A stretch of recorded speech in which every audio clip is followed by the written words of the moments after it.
On Beyond the Box Art, we combine humour, history and half-built projects. Because who actually finishes a model before starting the next one anyway?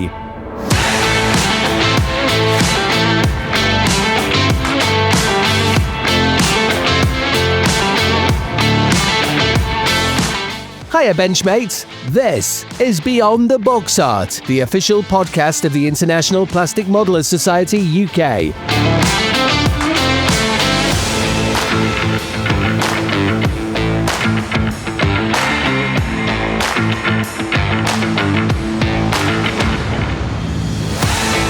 Please welcome your host, Paul Pendleton-Brown, and joining him this episode are Mike Baldwin, Dan Brazil, Mark Housley, Martin Drayton, and we are joined this episode by modelling royalty, Mr. Spencer Pollard.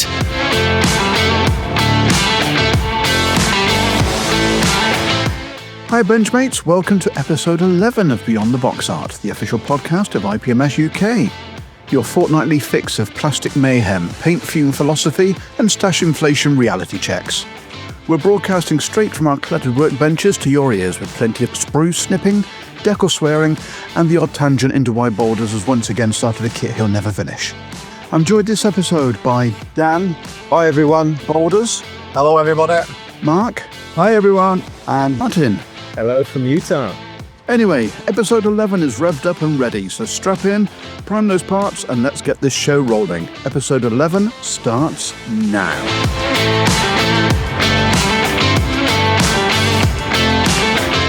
Then let's start off as we normally do with what we've actually got on the bench. So, Mike, what are you working on at the moment? I am still working on King George V and Warspite for Telford. It's going rather well. Masking's doing me head in, but you know, it's all with the pros and the cons of building a battleship. So yeah, I'm enjoying it. For the first ship kit I've built in a very long time, I'm actually finding it therapeutic. So yeah, really enjoying it. And have you actually bought anything recently since the last episode? I've got a few bits, but we went to Keighley show on Sunday. I actually won a unicorn kit that I've been after for a while, and you sort of know about this one, Browley. So I actually won the Queen Mary. Queen Mary, because I've always fancied doing it as the Grace Ghost scheme. So all painted grey, as she was sailed as a troop ship during the Second World War. There's no aftermarket for it at all in 570. So that'll be a nice little seascape to have her on. So yeah, she's what length? 52.7 centimetres long. Oh, blimey. In 5/70th scale, so it's about right because she's 1,000 foot long. So, but yeah, I've always had a thing for doing RMS Queen Mary, so that will be done on a seascape, doing full pelt. Moving on then, Mark, what have you been working on? Well, I've started the Bregway Elise in 72nd scale, which is a Azure kit, which isn't the easiest, I must admit. But this is for the Telford Bolton Club table, which is maritime themes. It's different. I don't even remember building anything French. And this is properly French because it's not pretty. It's the French equivalent to the Gannet. Basically, yeah. Maritime Patrol. It's gone together okay. I've decided I'm not going to go crazy with it. I'm just going to generally build it. If I carry on with advanced modelling syndrome, trying to make every part fit, I'm just going to end up falling out of love with it. It'll end up getting boxed. Another one for the shelf.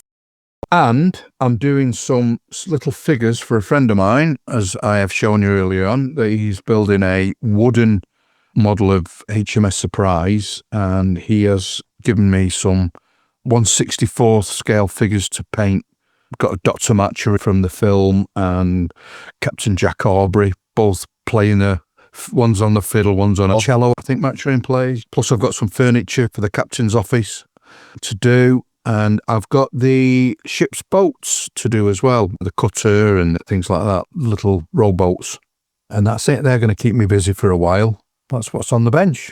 What have you been spending your cash on? Well, I didn't go to Halifax. I went with Mike over to Keighley on Sunday. Do you know when you walk around a show or a shop even and just nothing grabs you, nothing is jumping out of you, and the only thing that did was a little Tamiya, a dinosaur. I've done a couple of these bits before. I've done the Tyrannosaurus. I just thought, you know what, just £8. I'm gonna get one of them and have a play and have a mess. It comes with what it shows you on the box. It's got a little bit of an island that you can paint up all the rocks, and there's a little bit of sea at the bottom of it with a little bit of a beachy part on it. So yeah, that'll be fun. And it's only got about, this is one for Wongi. It literally has maybe 4 parts. So it's basically the whole body is one. Blimey. That's my purchase. I didn't buy anything else.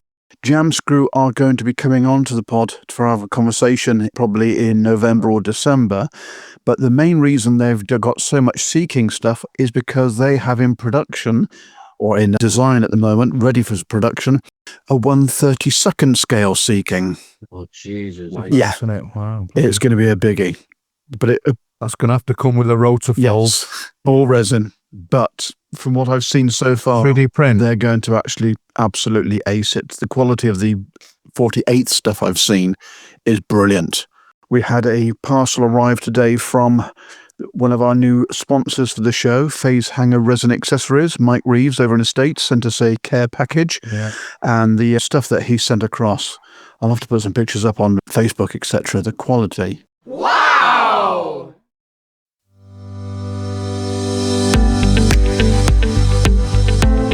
Do you want cutting-edge detail for your kits? Then take a look at Phase Hanger Resin Accessories, run by USAF veteran Mike Reeves. With real-world aircraft experience as a crew chief, Mike knows exactly where accuracy counts. And today, he's bringing that knowledge to life with precision 3D printed parts. From seamless intakes and nozzles to dropped flaps, pods, pylons, and cockpit upgrades, Phase Hanger's prints capture the crisp edges and fine detail that limitations in injection molding just can't reproduce. From 1/72nd to 1/32nd scale, you'll find add-ons from Cold War classics to the latest frontline jets with frequent new additions to the product range. Every piece is designed by modelers, for modelers, and faithfully reproduced on state-of-the-art printers and shipped worldwide, and are ready to drop straight into your next build. With additions to the product line landing all the time, there's always something fresh to elevate your next build. Explore the full range at phasehangerresin.com and follow Phase Hanger on Facebook and Instagram for regular updates and inspiration. Phase Hanger Resin Accessories, authentic detail designed with a veteran's eye and available to modelers everywhere. Phase Hanger is a proud sponsor of the Beyond the Box Art podcast.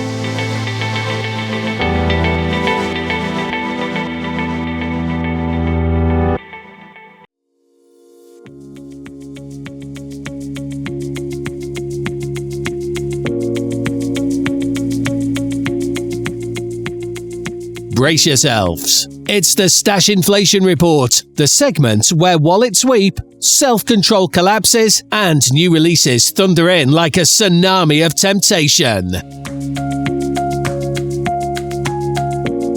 Right, Benchmates, bumper edition for you with new announcements and releases since our last update. Airscale have announced that work is underway to produce a 1/32nd scale Dornier DO-17Z. This is bound to get the Luftwaffe fans excited, and the initial CAD work looks fantastic. Armour Hubbies have announced a 1/48th Hawker Hurricane Mark I metal wing, and recent images online have shown test shots of the wing moulding, so hopefully this one isn't going to be too far away. Roden are releasing a 1/144th Boeing 727-321, and the box art for this first release shows a Pan Am livery. KP have announced a new tool 1/72nd scale Republic P-47 C2 Thunderbolt. Decals for 2 aircraft from the 61st Fighter Squadron 56th Fighter Group based at Hellsworth, and one from the 84th Fighter Squadron 78th Fighter Group based at Duxford are included in the kit. Great Wall Hobby are releasing a new tool 1/48th F-16I of the Israeli Air Self-Defense Force. From Canada, we have news of a 1/32nd scale Canadair CT-11 Ford shooter in Royal Canadian Air Force Snowbirds livery. This will be from the 2024 season, celebrating the RCAF's 100th anniversary. Images online are looking very promising for this 3D printed model, and I have mine on pre-order from the manufacturer. On a personal note, our Snowbird 10 for that season is a long-standing friend of mine. I know which airframe I will be building. Dogfighter Models have announced a 1/72nd, 1/48th and 1/32nd printed representation of the Yak-1 I-26 from Factory 301.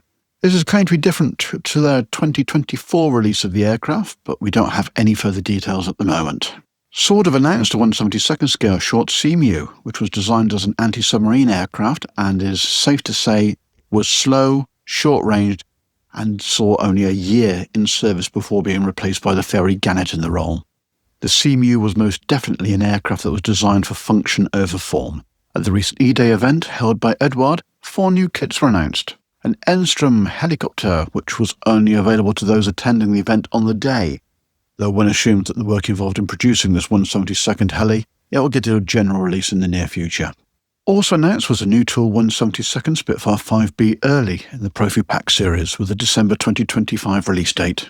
As part of the new hybrid system from Edward Brassen, a 1/32nd Focke-Wulf 190A is on the cards, and also a 1/32nd Spitfire 9. More details on these when it becomes available. And Micromer are releasing a 1/32nd DFW T28 Flow early, which to be honest would not look out of place with Dick Dastardly and Muttley on board chasing a certain pigeon. And now, over to Dan for the armour news. First up, Cyber Hobby have announced a real treat for the 1/72nd crowd. The German SFH-18 howitzer come 7675 in their exclusive white box range. This is an Armour Pro number 83 release planned for November 2025.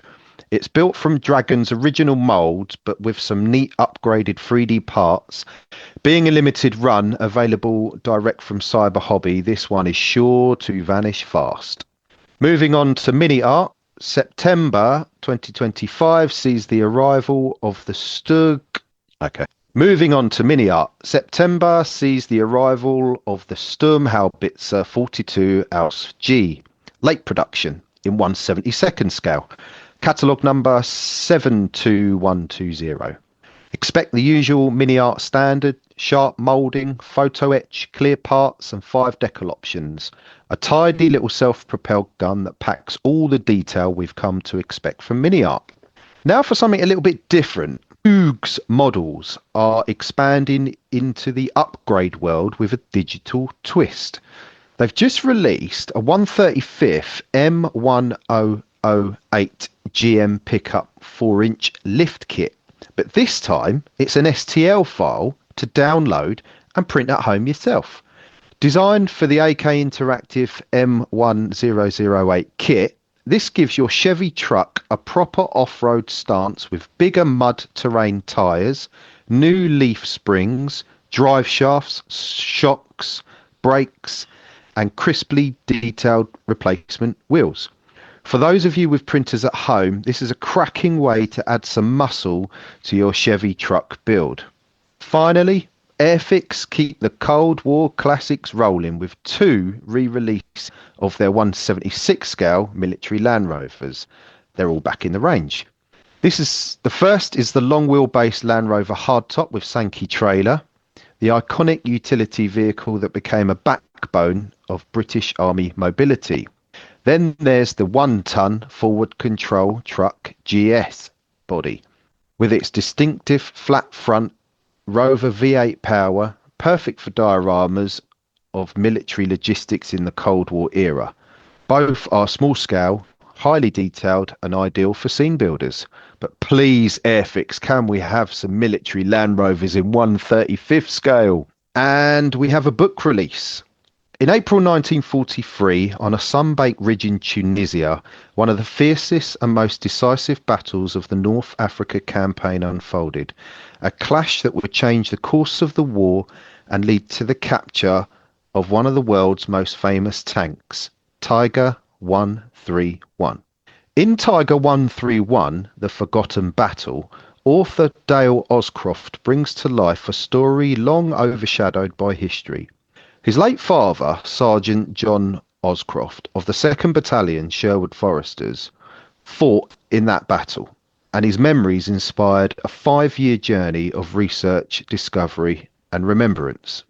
Drawing on first-hand testimony, official war diaries, detailed maps and rare archive photographs, Dale reveals the wider picture. The units involved, the personalities who led them, and the desperate fight for control of the Tunisian high ground, Riat el Attack. This is more than a story of one captured tiger tank. It's a tribute to the determination, courage and sacrifice for all of those who fought there on both sides. Tiger 131, The Forgotten Battle, shines new light on a moment of extraordinary bravery and the battle that finally extinguished Hitler's last hopes of holding Africa. You can pre-order your copy from the Bovington Tank Museum website, which is tankmuseum.org. And if you order before the 20th of October, your name will appear in the acknowledgements, as will mine, because I have pre-ordered my copy. So order yours.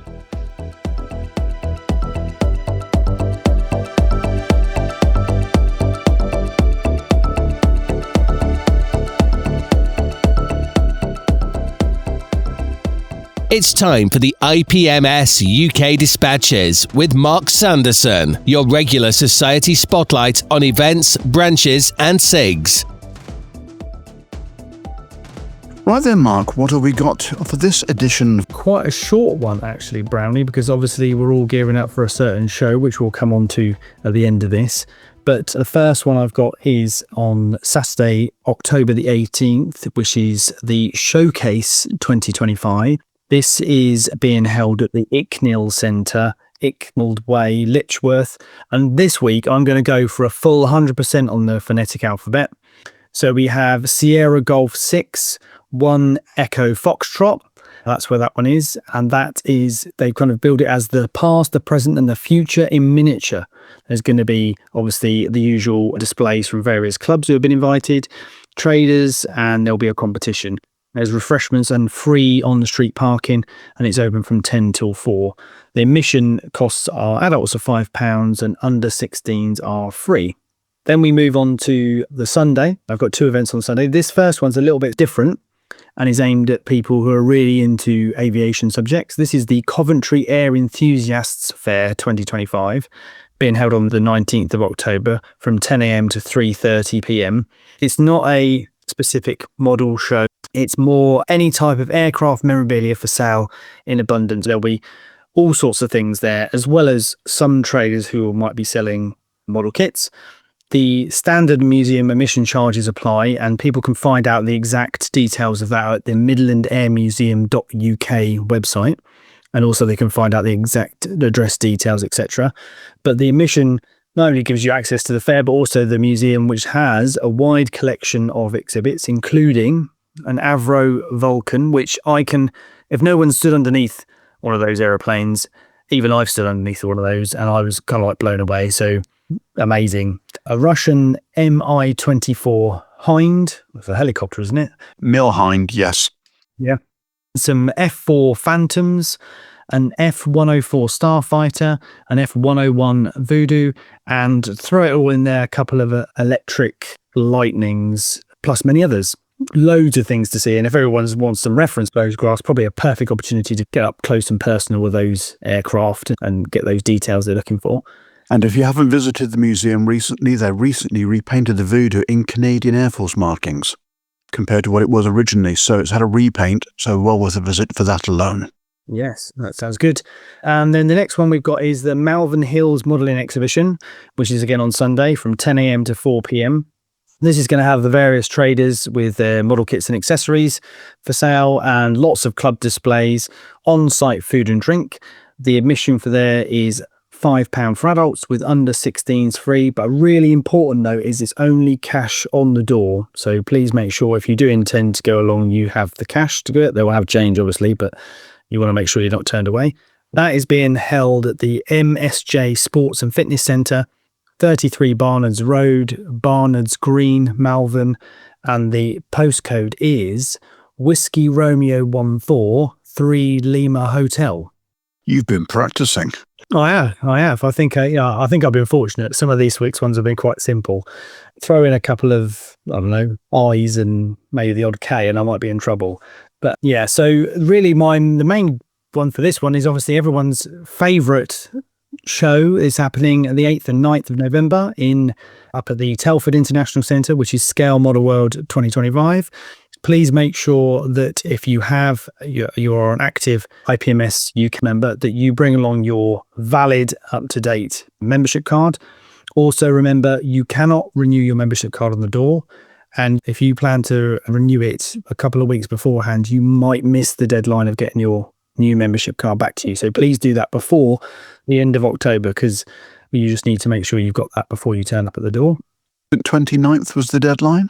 Yeah, I think 29th, 30th of October was the deadline for people to make sure they've renewed. And obviously you need to make sure that it's going to be then posted back to you in time to go along to the show. There is obviously tickets available at the IPMSUK.org website for both days, which people can go along and purchase. And they can find out all the information at said website about what times are opening, the location of it, if they need directions. And obviously also I think there are some details about the various traders that are going to be there, and also some of the seminars, etc. that are on, and also the competition.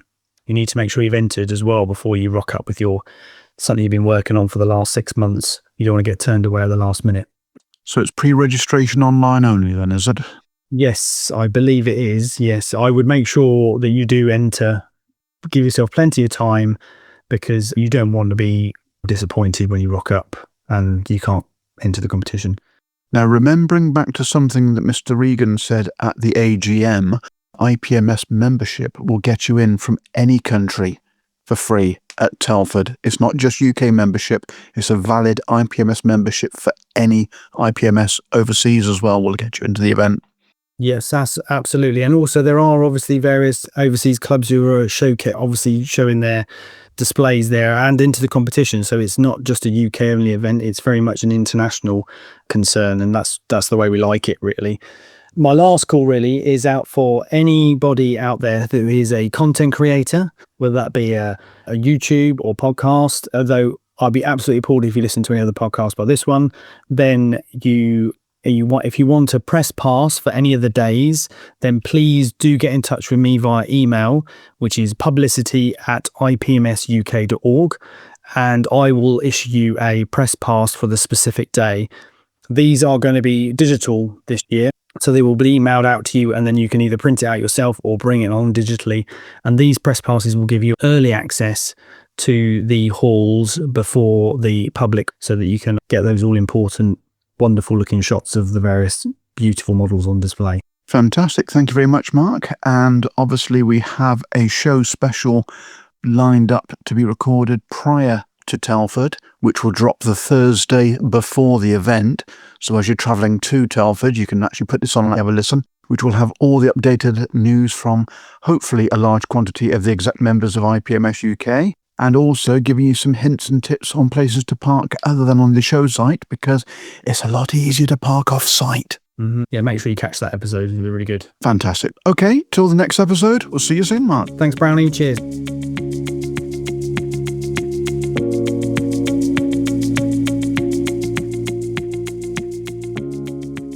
Visit scalemodelpodcast.com, your hub for the best scale modelling pods, because finding great content shouldn't take longer than hunting for lost photo etch.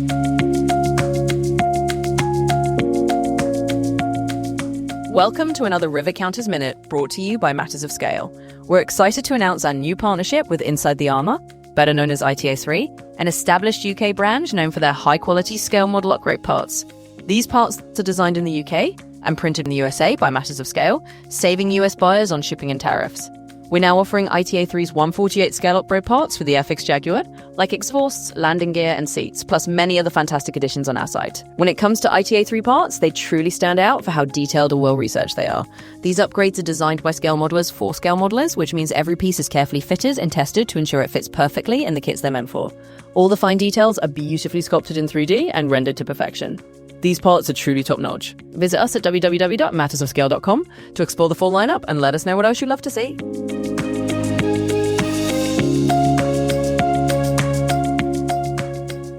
Beyond the Box Art is proudly sponsored by Ammo by Mig Jimenez. For all your weathering essentials, please visit ammo.es. Please support veterans, service personnel and blue light services through scale modelling therapy. Visit modelsforheroes.org.uk, where plastic, paint and purpose come together. Okay, today's guest needs little in the way of an introduction to modelers, but who can get one anyway? Spencer Pollard has been at the sharp end of the hobby for decades, producing some of the most striking builds and articles in print and online. From military and scale through his prolific personal publishing projects, Spencer's work has inspired thousands of us to push our painting, weathering and finishing further. Whether it's aircraft, armour or simply cutting-edge modelling techniques, he's been there, done it and probably written the book about it, or is going to be available very shortly.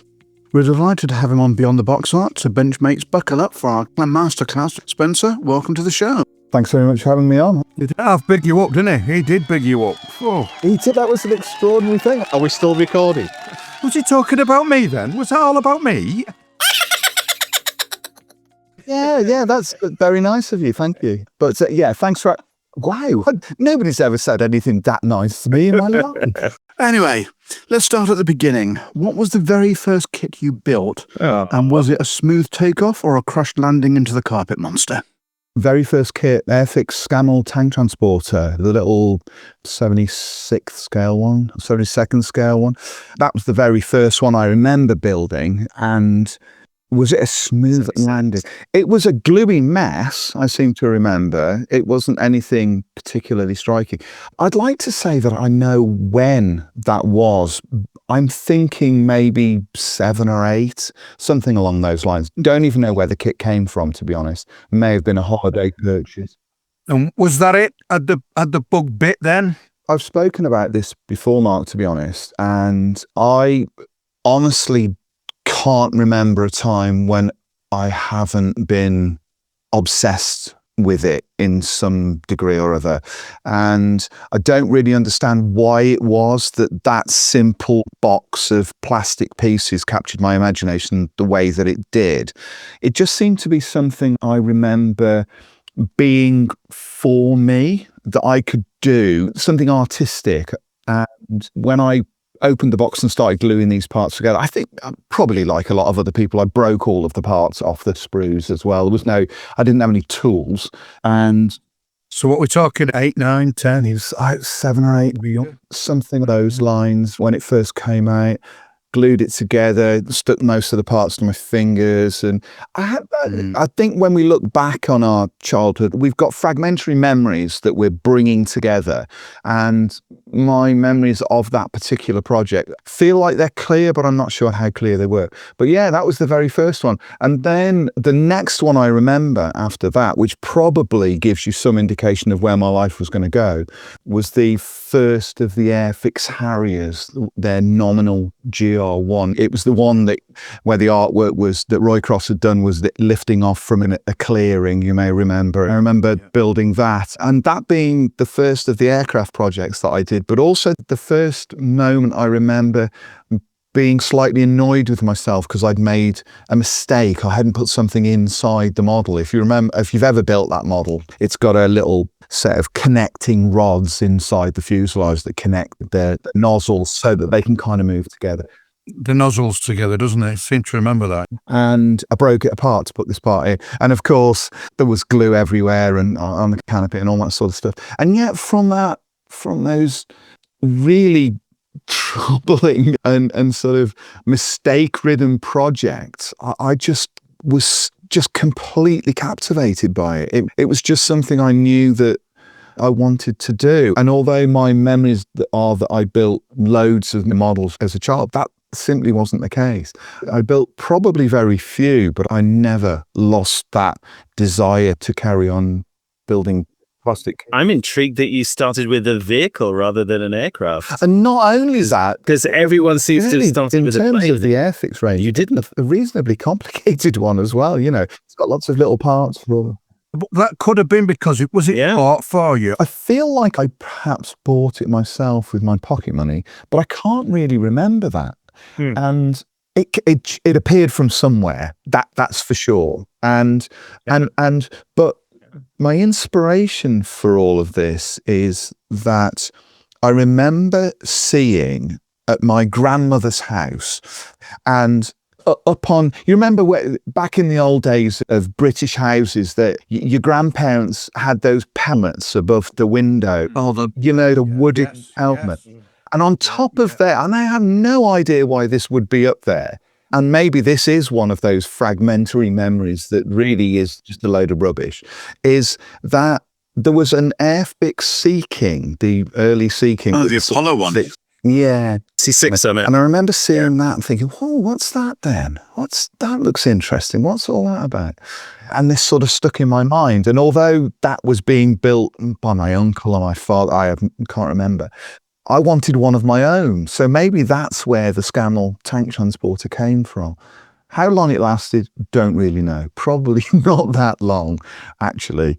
And there are no pictures of any of this kind of nonsense, as you can imagine. And so there isn't any pictures of the Harrier. But that Harrier, that was the thing that stuck. I mean, from 7, 8 years of age, it became an abiding passion that's never left me, really. That particular aircraft is just something that's stuck with me. Yeah. Yeah, intriguing looking back on those memories, really. I guess we all have them. Yeah. I think we've all been there, haven't we? We've all got that similar kind of background with our modelling, the way we got into it. Yeah, it's a funny thing, isn't it? Hobbies are an interesting thing. What captivates one person is going to bore another person almost into oblivion. And yet we all share something that I know a lot of people don't really understand. Oh, you build models. I had somebody say to me the other day, they were kind of joking. I don't think they were being particularly nasty about it. And they said, oh, what do you do for a living? And I said, I build models for a living. And they said, oh, you've never grown up then? And I spiked back first. Yeah, well, I kind of bristled a little bit for a couple of seconds. And then I went, yes, but I've still been able to pay the bills. And they kind of looked at me with that, really. It was that sort of, those kind of things. Maybe that's what's keeping us young, that we haven't really grown up. Maybe that's where we are with all this sort of stuff. If you were an actor, they wouldn't say, oh, you're still playing. No, maybe they would. If you were an artist, a canvas artist or something like that, they wouldn't say, oh, you're still colouring in then. Yeah. It's that association with toys. Yeah. Models. One of the things that did get me kind of away from that was building the 2 pubs that I built from town. That was for your friend, wasn't it? I built one for the landlord of my local, James, who he found out what I did and he said, oh, could you build a model of this place? And I said, oh yeah, no problem. Idiotic thing to do. I'm forever doing these idiotic things. And then I find that I've got to sit down and work out how to build a model of a 15th century listed building in a street in Newport. And so I said yes to it. And when it was handed over, he put it on display. It's behind the bar, actually behind his bar in the bar. So people can see it when I go in there. And so now if anybody says to me, what do you do? I just kind of point over the bar and I said, that's what. And it's amazing how when you build something like that, how much more seriously people take what you do. If you hand them a model of a Harrier or something, they kind of go, oh yeah, that's nice. But you hand them then a box diorama of a local landmark, they go, you actually built that. And that was sort of something that got people who maybe had this slight inkling of what I did a little more on side. I think if you can show something that people can actually relate to life, then they have a point of reference. But like you say, if you show them a Harrier and they're like, yeah, that's cool. They're used to seeing a Harrier. Yeah, no, absolutely. You can show them a model of a dustbin. As long as it looks like a dustbin, people will go, oh, that's kind of, I think that you're absolutely right there. The more relatable the miniature is to a person's actual life, the more they're going to hook into it and look at it and be able to analyze it as a replica. If you show somebody, we all build military vehicles or whatever, you show somebody a World War II tank, unless they've got intimate knowledge of a World War II tank, they're just going to go, yeah, that's just a tank. Nice tank kind of thing. But if you show them something, we had friends round at the weekend and there's the only model that I've got in display outside of this area of the house is a little kind of framed diorama. It's kind of like a Greek door set into a wall and it's sort of sat there. It's a bit like a 3-dimensional painting I've got in the living room. My friends were like, oh yeah, I really like that sort of thing because they can identify with it. And that's where miniatures go from being a silly hobby into something that people can recognize and understand and appreciate, which I find intriguing and interesting and fulfilling all at the same time. I think that's why they appreciate dioramas as well. something that models and that kind of thing, if people are dismissive, which they aren't often, but if they are dismissive, I often say, do you watch movies? Do you watch films? And they say, well, yeah. I say, well, a lot of what you've just watched is a miniature. You know, I suppose you could say it's a similar reaction when somebody looks at a car model or a motorbike model, because they can relate to that, can't they? They can see the wires and all the bits and pieces and how good it looks, you know, the bodywork and stuff. Yeah. Skips, yeah. You can relate to them, you know. I find that the more I build junk, the more people like. I remember a while back when I was building the workshop diorama, I put, not the workshop diorama, the diorama that's got the little Honda S600 that I built during lockdown, the garage diorama. And I think I posted a picture of one of the fluorescent light tubes. It took me like 15 minutes to make or something, and it just went viral. And I was like, what about the rest of it? What about the, you know, and I posted a picture of the car and people were like, it's fine. Post a picture of 2 pieces of evergreen rod that I painted and put in a little bracket, and everybody went, oh, that looks really good. You know, it's funny, isn't it, what captures people's imagination? Yeah, really odd. Yeah, you can spend hours on something and you get it, you know, absolutely work your socks off on it, and nobody pays any bit of attention to it. Or, you know, and you point it out. You say, well, I've done that as well there. What do you think of that little bit there? Oh, yeah, looks all right. Thanks. Really odd. Spence, you've written and built a lot of and published across the decades. What's changed most from the hobby from when you started, and what remains stubbornly the same? This was an interesting question when I read it the other night. Written and published, what's changed most in the hobby from when you started? The thing that's changed most in the hobby is that model making in the 21st century, in 2025, is now fundamentally about painting. It's fundamentally a painting process. Painting and weathering. And weathering is absolutely the thing. There's no doubt about that. If you build something that's clean the way that models were built 30, 35 years ago, the Ted Taylor school of building and painting models, those kind of things are looked upon as being almost unfinished in 2025. So weathering is always the fundamental thing that gets picked up on. Oh, that model could have been more weathered than it is. I would have weathered it more. Even if you're building something that in reality is pristine, modelers will not see it as being finished if it hasn't got weathering on. So I think that's something that has changed most in the hobby. Also, with the advent of high quality kits, the aftermarket, accessories, all of those kind of things, the need to build and convert models the way that we did when I was coming up through the ranks, that's gone now. People don't really do a lot of conversions. So you're not seeing construction being sold by the modeler. A lot of the time, I think a lot of that, Spence, was because it was hard. It was a lot more difficult to convert something all them years. That is true. And when I came up through the ranks, I learned from a very early age, and we're going back to the sort of late 70s, early 80s. Yeah. I learned how to build difficult kits. I learned how to fill. I learned how to sand, all of those kind of things. Yeah. Which means that anything that gets presented to me, if it's not, you know, a Magna model from back in the day. Did you get any magazines or anything like that? Yeah, all the time. I know I didn't. I mean, I thought I invented dry brushing all by myself.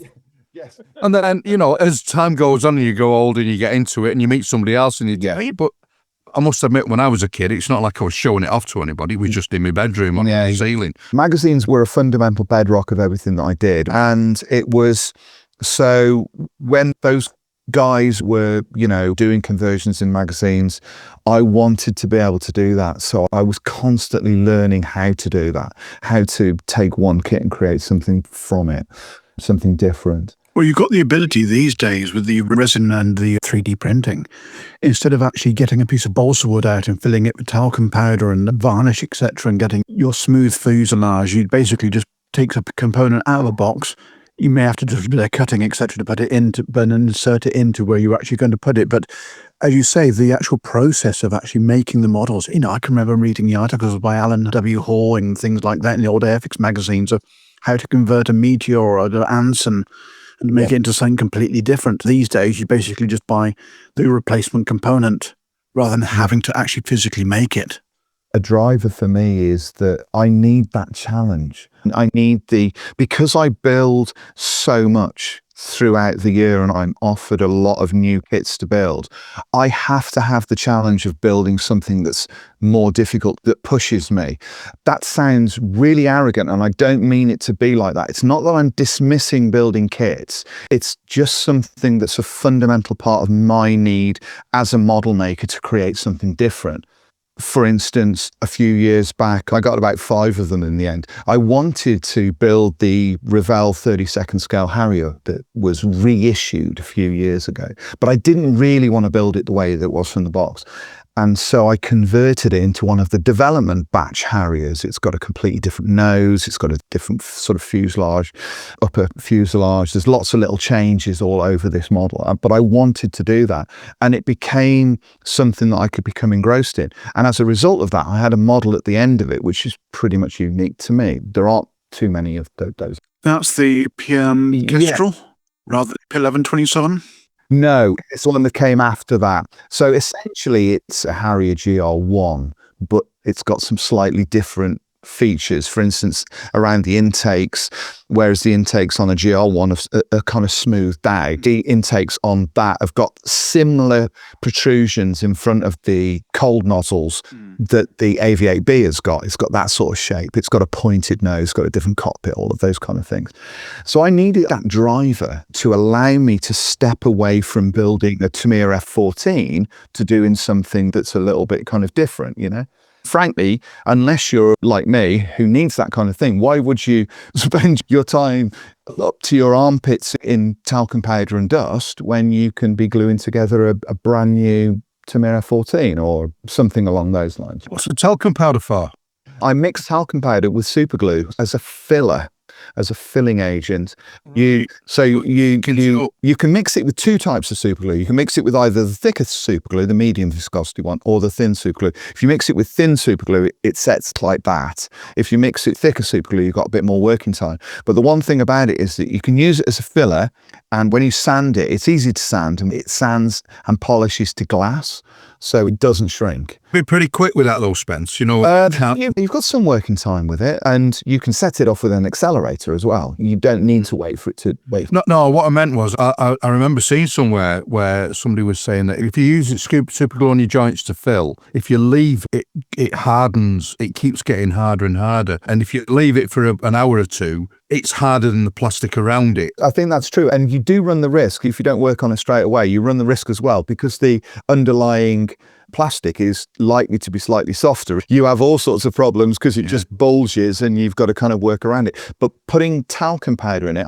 apart from the fact it makes the filler smell really nice, because I use baby talc, you've then got a kind of a material that's easy to work and blends in perfectly. So I've used that quite a lot on conversions over the years. I used it a lot on the nose. If you ever look at that Harrier, it's got a long nose probe, long data probe. And that's blended into the stock GR1 nose, but it blends in perfectly. And I used super glue into that. Going back to the question, what's changed most in the hobby? So that's what I think's changed a lot in the hobby over the years. I think we've become painters rather than model makers, model painters rather than model makers. That's going to get me into all sorts of hot water, because I'm sure that people who listen to this go, actually, I build a lot of my models and I don't just paint them. How dismissive are you? I don't mean it like that, but I just feel that fundamentally it's more about finishing the paintwork than it is about construction. One of the things that's remained stubbornly the same is the idea that the hobby is dying and that we're all getting older and kids aren't coming into it and all of those kind of things. All conversations, all letters in magazines, all debates at model clubs and at shows that were being had 40 years ago. I remember having exactly these conversations, and every year that passes, we have the same conversation. Kids aren't coming into it. We're still getting the same. Oh, people are getting older, all of those kind of things. And that's something that I feel has a degree of merit, but we're still seeing people coming into the hobby later in their lives when they've got a bit more disposable income, they've got a bit more time in their hands, people are retiring, they're able to spend some time sitting at, even if it's just sitting at a kitchen table and gluing together some plastic parts and painting it. I think that's something that remains stubbornly the same. And also, the internet has given voice to this, perhaps more than the letters pages of older magazines back in the day that were really the only portal to have any kind of discourse or get your opinion out there, is that every single time a kit gets released, somebody will say, I wish it was this. Why isn't it in this scale? Can't we have had this version? Especially those, every time a kit of a World War II fighter comes on stream, it's, oh, not another Mustang, oh, not another 109, oh, not another Spitfire. And there seems to be this singular misunderstanding that it's only by companies producing those kits that other kits that you may like are able to then be funded. Airfix produce 1 billion Spitfires so that we can have a 48 scale Gannet, so that we can have a 48 scale Anson, so we can have all of those esoteric things that we've all been asking for decades. They're funded by the Spitfires in the same way that I'm sure that when Arm make their money off their new 72nd scale P51D, they'll be able to create something a little bit more esoteric from that. So I think those comments, those criticisms, all of those things have remained. But that's just human nature, isn't it? We all want what we want. We definitely want what somebody else wants. Yeah, we do. We all. You can see that with Qatari, with what they've done. They started with Spitfires, ME-109, and now they can do a Halifax. Indeed. And they got a Hurricane in the line as well. Yeah. Mark 1 fabric wing. I just listened to an interview with him, and he's saying exactly what you're saying, Spencer, that without those things done first, they can't possibly go on and do the esoteric stuff. So, yeah, people need to understand that. You've got to do the stuff that's going to commercially sell and make you some money before you can start have the luxury of doing the oddball stuff. Fairy flycatcher. Absolutely. I remember when I was at Traplet doing military in scale, we used to go through the sales for the magazines each month and go through the front covers and all of that sort of stuff. And we put something German on the front cover, it would sell like hotcakes. You put something RAF on the front cover and the sales would drop. It was those kind of things. Whether we like it or not, people are interested in building those subjects. German Second World War subjects pretty much outstrip everything because everybody says it's cool. You know, the uniforms are cool, the vehicles are cool, you know, the aircraft look great, the camouflage looks great, all of those kind of things. I don't necessarily hold any particular, truck with all of that because I think that there's plenty of other cool things from other air forces and armies during the Second World War. But I understand that if that's what people are interested in, then that's kind of where the money is going to come from by doing those. Yeah. So yeah, I think those things have, in my opinion, that's what's changed. That's what's kind of stayed the same. But that question's really interesting because it's so open-ended. We could probably spend an entire hour and a half just chatting about those things and not repeat ourselves because it is what it is. They are what they are. Yeah. And it means many different things to many different people, doesn't it? Exactly. Well, I found that I've changed over the years. From being a builder, I prefer painting. Yeah. Nowadays, I prefer the finishing and the painting. Yeah. I get to a point, I'm at a point with a project I'm working on at the moment where I reached a level of inertia with this project last week that I had to almost talk myself down because I'd worked on it for so long. I'd been building it for so long and working on it that I kept on looking at it thinking, I'm going to have to paint this. I'm going to have to paint this. Time's ticking. I'm going to have to paint this. But I've wrapped my head around the idea of doing it. I'd become so riddled by the fear of something going wrong on this particular model that I just kept staring at it and thinking, come on, Spence, pull yourself together. You've done more complicated stuff than this. Come on, just pull up your big boy pants and get on with it. I have a bit of a love-hate relationship when it comes to painting. I often have to talk myself around each time I do a new model. How am I going to approach this? How am I going to do this? Is it going to look the way that I want? The comfort blanket of the construction before I get to the intensity of the finishing, that becomes an entirely different kind of thing. I don't know which one I love the most. I love the finished model. I love looking at it when it's done. I couldn't do the conversions for one. It'd probably take me God knows how long to figuring out how I was going to do it. The best way of going around some of this. Doing that cockpit like you did and just thought, wow, there's some effort and work gone into that. Some thought gone into it anyway. I think with conversions like that, and I've yet to do a full scratch build, which has been something I've been discussing with friends now for as long as I can remember. What would you do? Harrier? I really would like, if I do another Harrier, I'd like to do an FA2 and do a complete, the whole shooting match with an FA2, full bore, everything.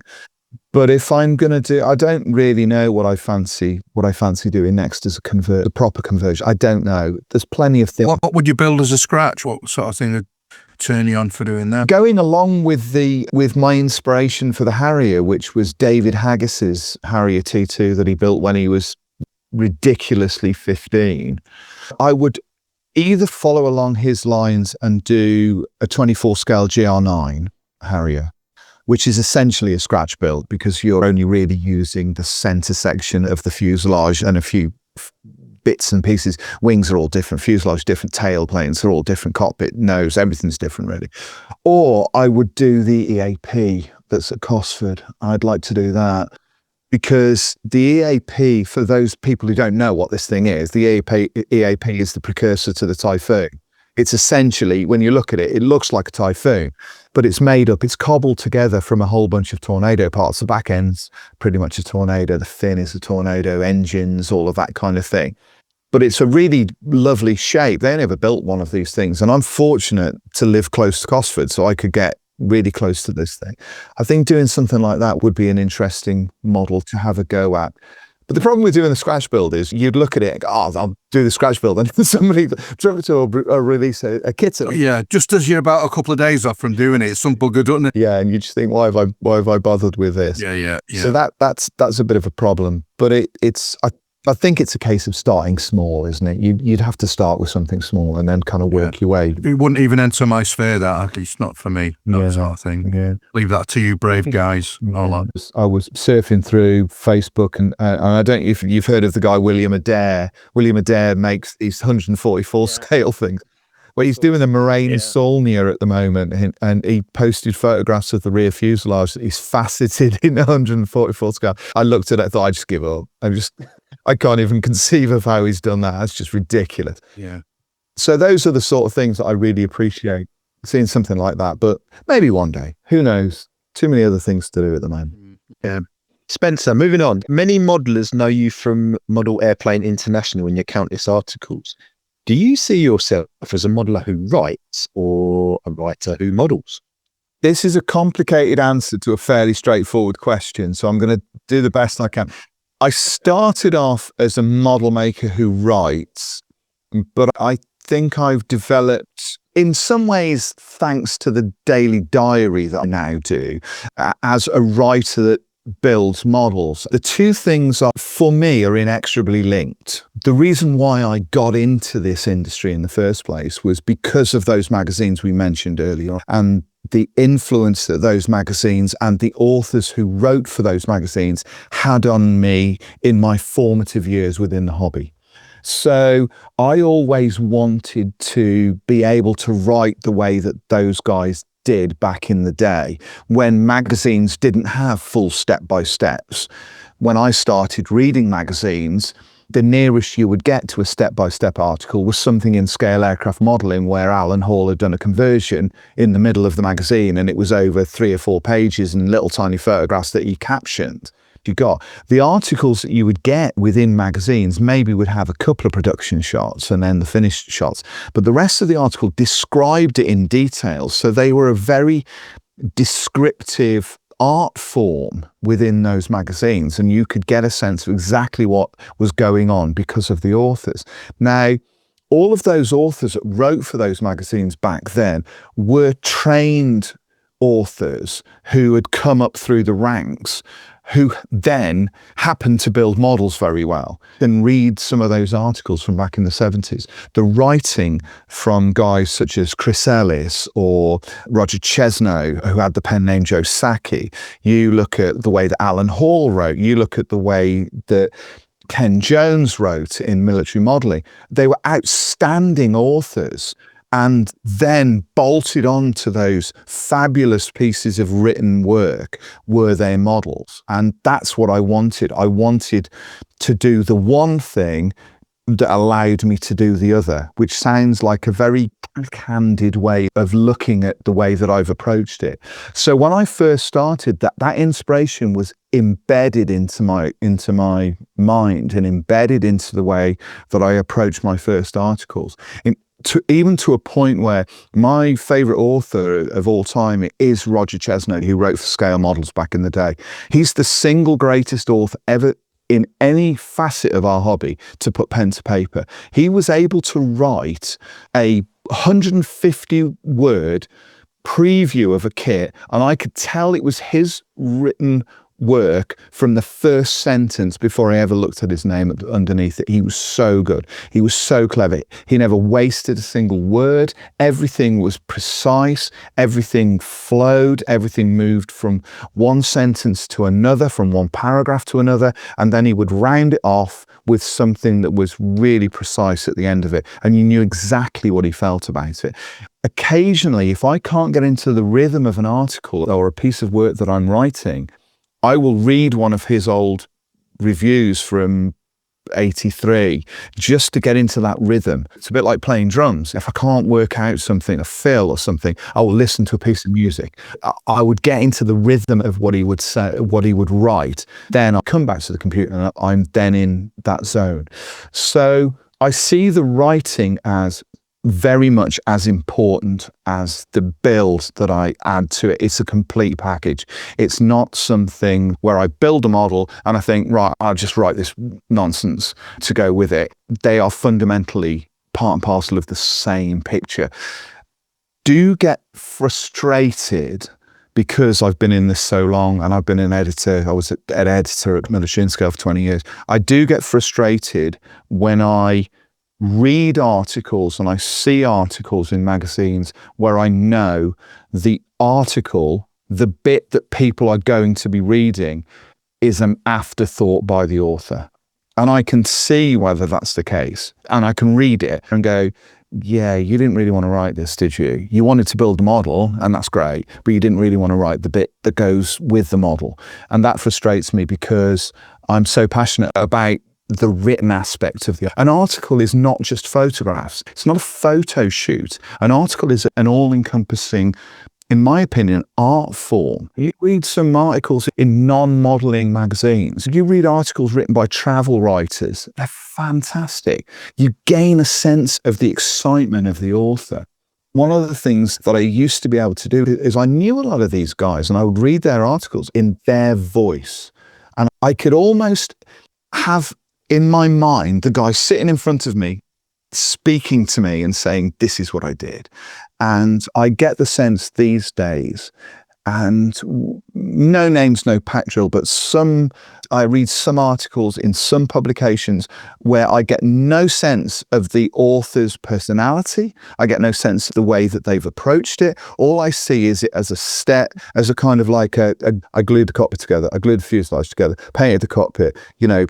Is that because a lot of them these days, they seem to use a lot of captions, don't they? Just quick couple of captions, a couple of lines in the photograph, and that's it. Yeah, that's the kind of thing. I did this, the article that I wrote for Brett today, falling into this trap, but it was what I was asked. It was what I was asked to do. I wasn't asked to do a full-blown article. I was asked to do a step-by-step of this particular build. So you have to do those kind of things. But you still have an introduction where you get a sense of that. And I just feel that we've lost, as an industry and as modelling authors, I feel that we've lost something somewhere along the lines. Maybe we're never going to get it back. And maybe that's fine because the hobby's moved on and I haven't. I understand that. Maybe I'm still stuck in the past. That's entirely likely, actually, given how nostalgic I am about these magazines and these books. But there is definitely something that's changed fundamentally. Magazines are no longer, you go back to the point we had earlier on, what's changed? Way that articles are being published has changed as well, hasn't it? Because now very little is said about the way the model has been put together. Everything is about the way the model has been painted. So that's changed as well. Well, did you have any problems gluing those parts together? Did you need to fill it? Modelers are no longer interested in that because all they want to do is get over that bit to get to the bit that they enjoy, whether it's airbrushing camouflage or weathering. Could that be anything to do with what the contributors are being paid? Because they used to get paid per page and, but It's possible. That's not part of it anymore. That doesn't happen anymore like that, does it? I think that is possible. I also think it's possible that authors are rightly like to see their name in lights. They like to see their model published in a magazine. They like to see it on the front cover. They like to see their work on a Facebook page or whatever. We all like the dopamine hit, don't we? Of oh, that looks great. I really like that. So I get all of that sort of thing. And once the model's built, you get sent a kit. And once you've put it together, you've taken all the photographs. Once it's built, you're like, oh, I want to do the next. You're already looking at the next. But before you get to the next, you then have the boring bit. You've got to do the writing. I understand that.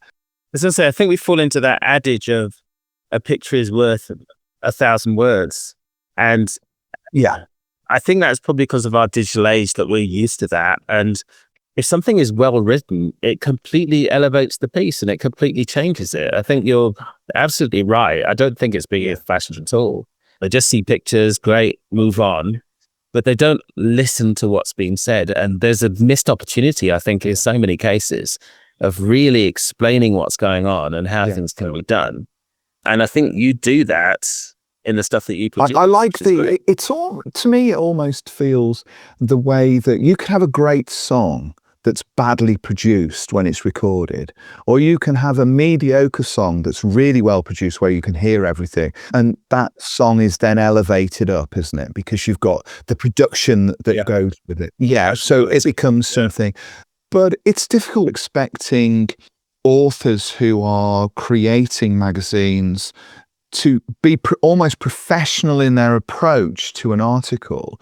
And I think you're right, where there's an element of when they're not being paid to be professional. But if you're, for me, it was always a case of personal pride. I wanted it to be like that. I think it would be churlish of me and actually wrong of me to assume that everybody feels and approaches their job in the same way that I do. I understand that. But I feel a sense of, not of annoyance, but I feel a sense of sadness that the things that thrilled me so much when I was starting out and was something that I so enjoyed when I started out are no longer part of what we do as an industry. That's sort of where I am with all of this. It's not a sense of anger because life moves on. I could be the guy that's sitting in the pub saying, well, football's not as good as it was in the 1970s. You remember those Leeds United Derby County games? I understand that.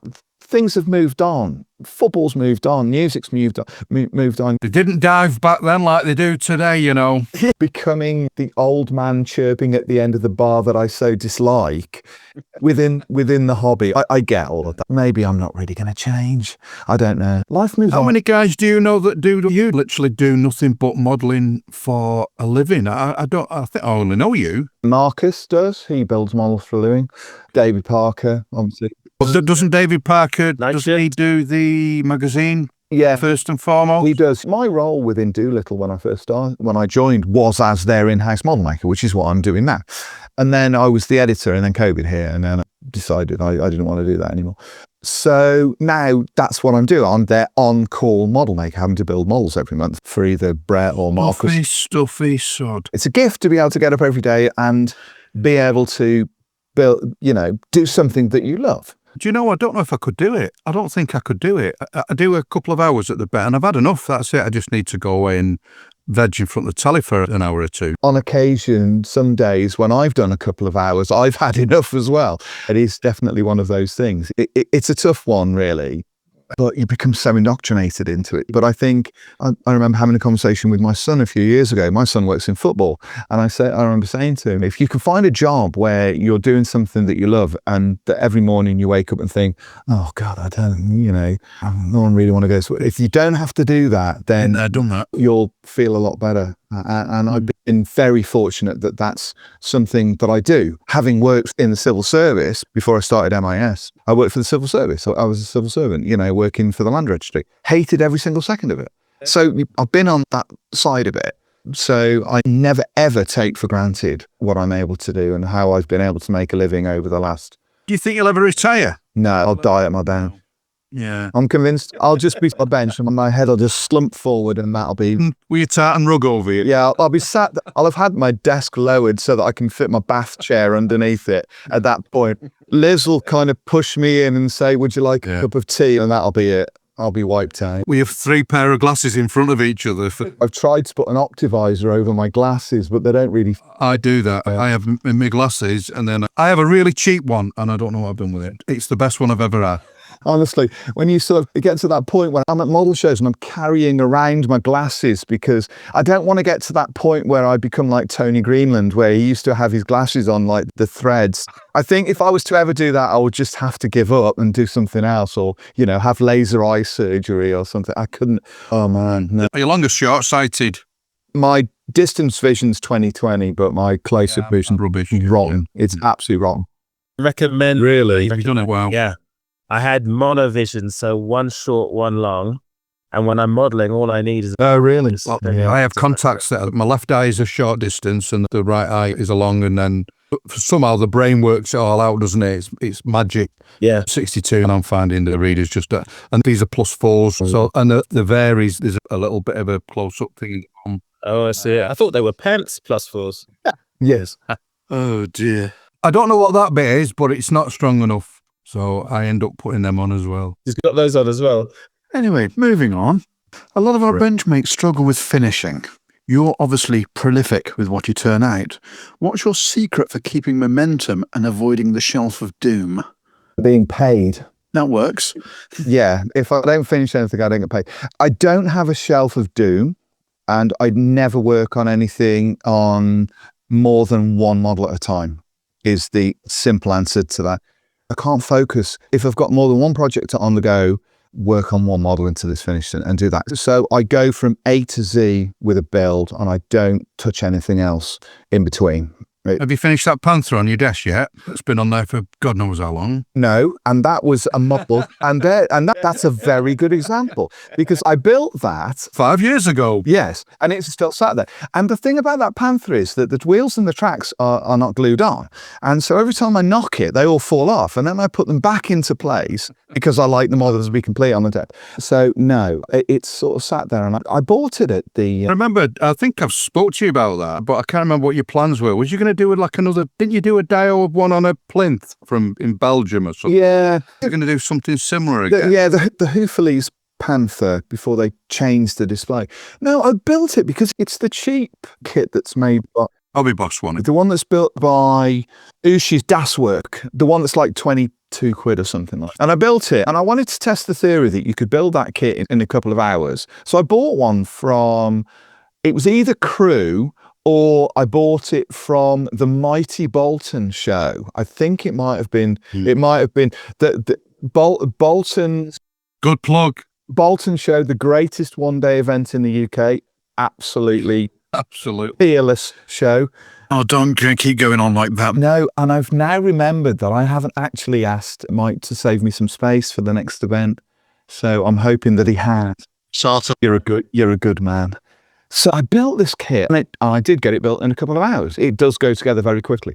And then I was going to paint it, and then I lost my way. And so it's sort of sat on my desk now for about 8 months and hasn't really moved. It's now become something of a feature of my desk whenever I take photographs of my desk. More like an ornament. Yeah, it's kind of like an ornament, yeah. And one of the things that I found over the years is that if I lose my way on a model and I don't finish it during a set amount of time and it gets put away, I'll never finish it. I may as well throw it in the bin. I'll never go back to it, because my enthusiasm is finite for a build. I start something, I finish it.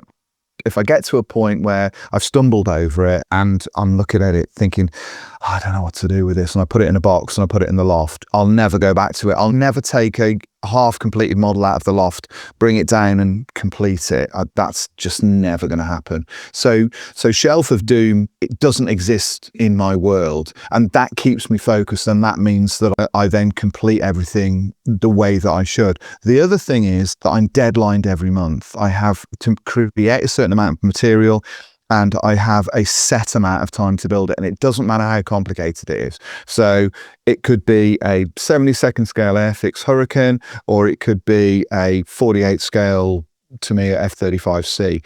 I still have to do each of those models within a set amount of time and create a set amount of material. So it's then up to me to work out how I allocate my time during that month to get that model from opening the box to photographed and on the editor's desk. And that keeps my focus and keeps me from being, I guess, distracted is the right word. And I can be easily distracted, often chasing a new project, thinking, oh, that's a nice picture of an F-16. I wonder if I could build one of those from a 32nd scale Hasegawa kit. That's how my mind works. I'm constantly hopping from idea to idea to idea. Squirrel. Yeah, it's just like a grasshopper, just bouncing around all over the place. Okay, Martin. I suppose the social media has changed how modelers share their work. Do you think that's been a blessing or a curse or a bit of both? Do I think it's a blessing, a curse, or a bit of both? This is a really tough question. I like the way that social media has allowed it's social media for all of its ills. And let's stick to modeling rather than getting off and going down any other rabbit hole that we could perhaps find. Is the one thing it has done is it's democratized the hobby and allowed people who maybe would normally be too introverted to go to a club or share their work that way. It's allowed them to go online and say, here you go, this is my model, what do you think of it? And as a result of that, you see models online that are everything from absolute beginners at one end, where that's their very first model that they've ever put together, to winners at Scale Model Challenge, gold medal winners, the best of the best of the best. So you get everything in between. I think from that point of view, I like the way it's democratized the hobby. I think it's very important to be able to see all of the work, kaleidoscope, the rainbow of work, if you like. That being said, I think there can be instances where modelers will look at that kind of work, they'll see the high-end stuff and then think to themselves, I am never going to reach that. So it becomes an intellectual roadblock that they hit, rather than understanding that you have to work to get to that point. It's like, why isn't my work like that? Because it's so instant to get there. And I think that the issue of social media, Instagram Reels, for instance, where you've got an entire model being built in 4 minutes, it's fast, it's just everything gets put together, it's built in 4 minutes, removes any understanding of the time it takes to build a model, learn the skills, put them together, all of those things. And I get really frustrated when I see those, and I think to myself, come on, you're not actually showing anybody anything, really. You're not teaching anybody anything. All you're doing is you're just putting together a reel for clicks.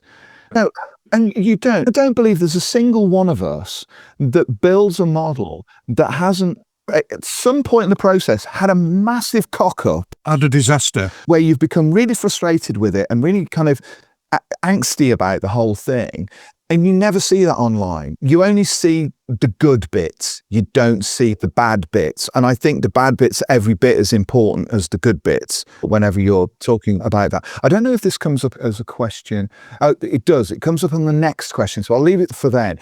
But I think that's really important. But I'm as prone to this as anybody else. I like to go online and just surf through people's models and look at people's models. I'm forever looking at people's models. And I like the approach. One of the things, as I've got older, I think I've become more aware is I've started to put myself in the place of the modeler. sitting there putting their model together and trying to feel the enjoyment that they have and feel the enthusiasm that they have and how they've wanted to show that off. You go to the model, go, what do you think of this, Spencer? You like the way that this looks? It makes me quite emotional, actually. I don't know whether that's because I'm getting older and everything makes me emotional these days. I'm just like, massive crybaby over everything. I think it's sort of maybe slightly pertinent to this. I think it might be. I don't know. I can be told if when I hear this back, you've cut this piece out. It's relevant. But I was at Kinkit yesterday looking for some decals, actually. And Kinkit are only over the other side of Telford. And I was there, and the owner of Kinkit, which is a massive, for those people who don't know, it's a massive repository of secondhand kits. But they also do all brand new stuff as well. It's a huge place. And they'd just taken delivery of a collection of models of kit. And it was 2 Luton vans full of model kits, armour and 48 scale aircraft. And I sort of said to him, had this guy passed away? And he said, yeah, he had passed away and everything. And I said, well, we're getting to that point, aren't we, where, older modelers, they've had collections for decades and it's all coming back on stream. You're going to be very busy over the years because we're all getting a bit older. And he went, no. He said, this guy's collection, there was nothing in his collection that was older than 20 years. So he bought them in the last 20 years in the hope of building these things, as we all do. And we've all got a collection where we'll build everything, but if we sat down and plotted it out, we'd have 1,000 years of work to do. And I stood there while I was chatting to him, trying to put myself in the position of this guy who bought these kits with the eagerness of a child, looking at them going, I can't wait to get this home. Can't wait to put this together. Oh, that's going to be brilliant. And the enthusiasm of it. And that's what I've now started finding myself doing when I'm looking at people's work online. The enthusiasm of modelers who go online and go, oh, what do you think of this? This is my latest piece. I want to show this off to you. And I'm thinking, God, they must have been really enthusiastic about this. And I sort of love to try and sort of imagine people sat at their workbench, like on an evening, maybe listening to this music or got some TV on or something, and they're doing what I'm doing. They're putting this together. In the same way that when I went to the Roman baths in Bath, I was captivated by these little tiny figurines, which were a couple of inches high, that they've got in glass display cases that were 2,500 years old or whatever. And I was looking at them and thinking, that was made by a guy like me, but he was making it from different materials. I wonder what that guy was like. I wonder what his life was like. And I can't now disassociate myself from the images. And so from that point of view, I think seeing so much work, it's allowing me to maybe see the hobby in a slightly different way. But I guess the other part of that, seeing other people's work, is we are bombarded by it now. And so if you go online to not just go, oh yeah, that's okay, and not give time enough to a model. Going back to the point I made earlier on about magazines, I was able to look at those magazines for hours on end, study those pictures for hours on end. Now, if I if I look at a model and flick it up on the screen, I can't then go back to it because the algorithm will shuffle it around and it'll disappear. And I go, oh, where did that go? So unless I then put it in a folder and keep hold of it, you lose sight of where things are. That question is a lot more complicated than it appears at first bite. It's not as simple as just sitting there going, well, what do I like about it? What do I dislike about it? Because it's such a multifaceted concept, isn't it? Social media and the way things are and the way the algorithms offer you material. Martin, your stuff comes up all the time. I always see your work. I'll see it 3 or 4 times a week or whatever. It's constantly there. So I can track all of your work. But other modelers that I follow, the algorithm won't show me their work at all. And I'm like, how come I haven't seen that? Where did that go? We're in the hands of the algorithmic gods. That's the problem. But you were saying about seeing little snippets of work or these little reels and stuff, that I think the only way really to show someone fully what to do is when people do live streams, but you just want instant gratification now. So no one's going to sit and watch 2 hours of someone painting, but that's the way to learn. It's absolutely the way to learn as well. I guess that the issue with being given bite-sized chunks of information is so much is missed off. That will then lead to frustration. How did you get from A to B or A to Z when you've missed out the middle 10 letters or whatever. It is difficult to do that. It's just kind of frustrating that we are at that point where things aren't properly explained to you. And the only way that you can really deal with getting information is, like you say, watching a live stream. I half planned earlier on in the year to do online tutorials, so that I would, like this, a Zoom meeting where somebody would book me for an hour so that you could get information from me to do that. But time passed me by and I didn't really do it. But I do think that that's the way to do it. You and I I think we'll probably meet face to face in a couple of weeks' time. You're going to FMC. In SMC, yeah, great. So, and when you meet face to face, it's a different kind of thing, isn't it? You can ask questions and you can bounce ideas around and do all of that kind of thing. You can't do that by watching a live reel. But again, that's where the hobby's gone. The hobby is now about those things. So, yeah. Yeah. Can I book one of those tutorials, please? Yeah, absolutely. I should really wrap my head around doing those because I do get... He needs it.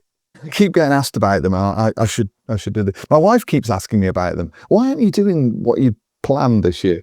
How come you stopped doing the videos you did? You did them a few years ago, didn't you? Time. The little shorts you time, right? Time. And another thing as well, for all of my bluff and bluster, I had a massive crisis of confidence when it came to the videos.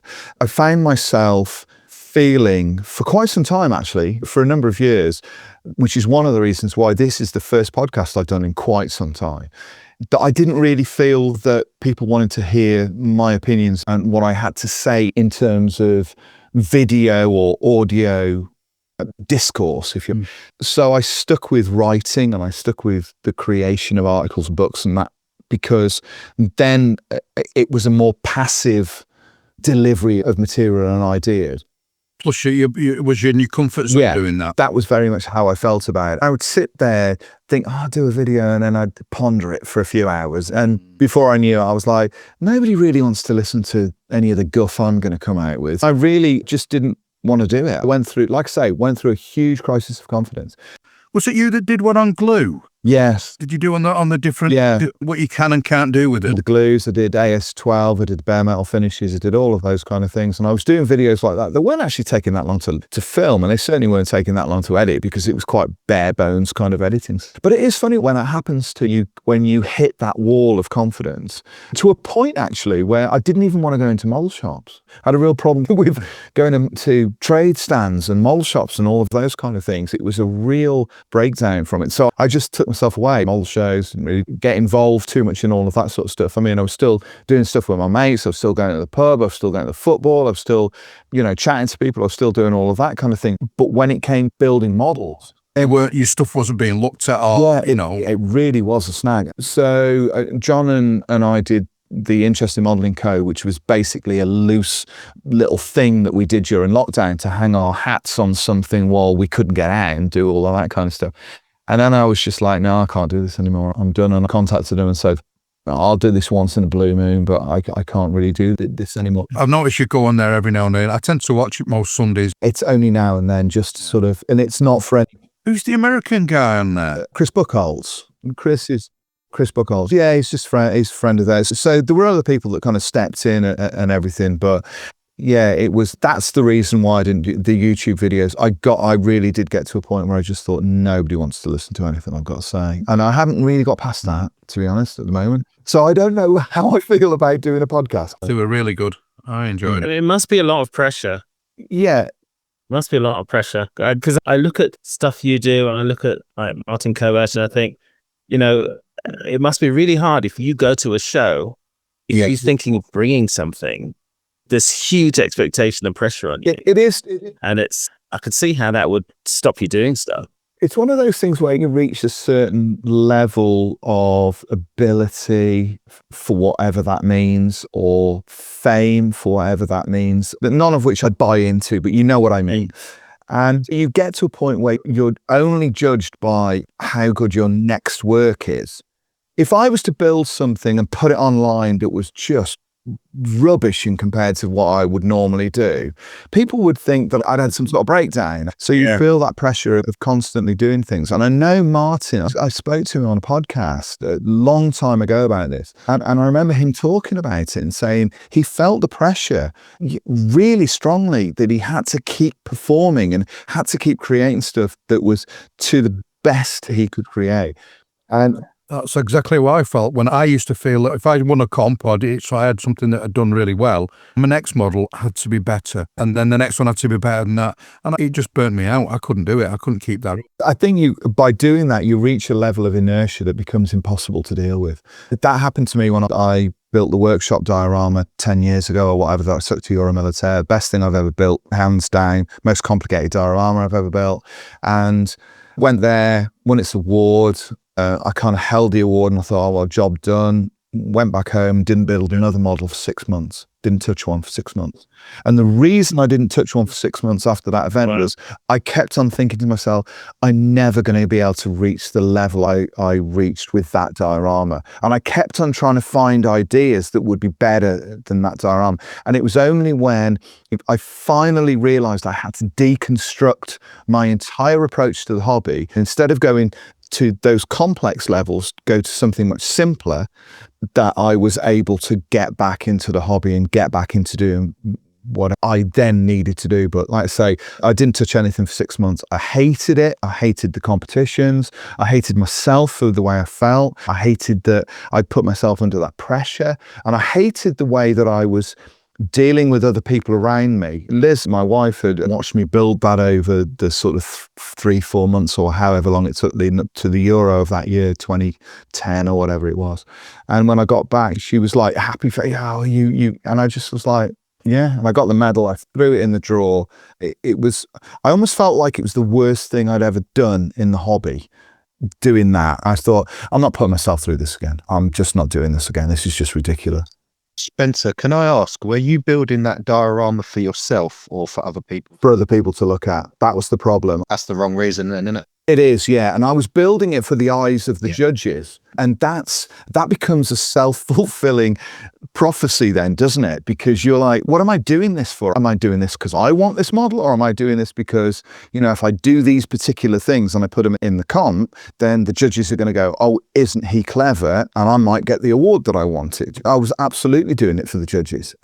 But it's strange that you can't apply your same thought process, like you say, if you've got an abandoned project and you've put it in a box in the loft, and I'm thinking about one that I've got and I just haven't got any love for it, but I don't really care. I just go, well, I'm not really into that at the moment. You seem to put a lot of pressure on, you did seem to put a lot of pressure on yourself to build a diorama like that for other people. Whereas if you have that attitude of, I'm building it for me and I don't really care if other people don't like it. I'm building it for my enjoyment. It's a difficult one, isn't it, really? It is, yeah. Because you're always doing it to show off and to please other people. It is hard, Mark, because when I joined my club, I went to a few meetings and we had a competition and I done one of my ammo box dioramas and I was still the new guy and I had a massive imposter syndrome and I won the competition that night. And I didn't really know what to do. I felt almost guilty that loads of other people had been going a long time. And I worried about what people might say about me. And it was horrible. But I took a step back and thought, no, I'm not. I'm going to do what I want when I want to do it. I don't really care about other people, I mean, as the years have gone on, those issues have stopped being relevant. When I did the Legacy collection during lockdown, those were stripped back dioramas, stripped back models. None of those things there was nothing innately clever about them. I was essentially copying Francois Valentin's work. I was copying his style to create these tiny things. When I built the Century series of jets, I did the monogram kits, all of those models have got raised panel lines on, which is like, I can get drummed out of the aircraft modeling fraternity for leaving raised panel lines on ones. So I did get to a point where I wasn't really thinking about those any longer. I stopped. That Century series was built for me. I wanted all of those jets in my display case, and I'm looking at them now. They're in my display case. I wanted to build those for myself. I didn't really care about everybody else. I just thought, well, I'm just going to build these things now and torture myself for 6 months building monogram Century jets. And it was, it was exactly that, And the same with building, I wasn't building the original Tamiya Panther for the Legacy collection because I was building it for somebody else, because everybody said, why are you building this? It's a load of crap. And so I was doing that because I wanted to sort of see what I could do. And John and I would compete over those kind of things, you know. So it becomes, it's an interesting kind of thing. Now, I must admit, going back to what you were saying, I mean, one of the things that I know I should never do, yet I do it every time, is go online and look at what other people have done. And I shouldn't do it. That's, it's a mistake, because sometimes I look at somebody else and I think, yeah, I'm going to do that. I'm going to try and emulate that, and it doesn't turn out to be mine, then I'm trying to copy somebody else's. A really interesting point, and something that I've tried to do a lot over the years. Exactly.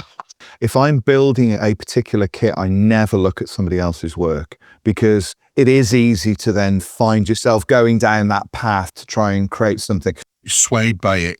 It's also one of the reasons why over the years I've tried to find different colour schemes, and so I can create something that's different from the kit. Whereas if you listen to musicians talking, a lot of the times they'll say when they're in the studio, they don't listen to other music because it's easy to subconsciously drag into your recording process, whether it's a hook or a drum beat or all of those kind of things.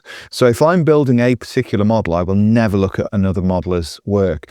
That's kind of manifested itself, and it's actually, over the years, it's developed the way I approach a build, because now I'm not, and I've said this quite openly, and despite the job that I do, I'm not inspired to build models by other modelers. I'm inspired to build models by the prototype, if that makes sense. I don't go to a show and look at somebody's model and think, oh, I want to build one of those. I'll build a miniature because I've seen the prototype, and I mean the real thing, and I've seen a photograph of a Sherman during the Second World War, and I've thought I wouldn't mind trying to replicate that. So the models are no longer the inspiration. As much as I love looking at other people's models, and I love going to shows. I was at a show a couple of weeks ago, looking at people's work and thinking, oh, that does look really cool, actually. But I never instinctively think, as a result of looking at that model, I'm going to build one.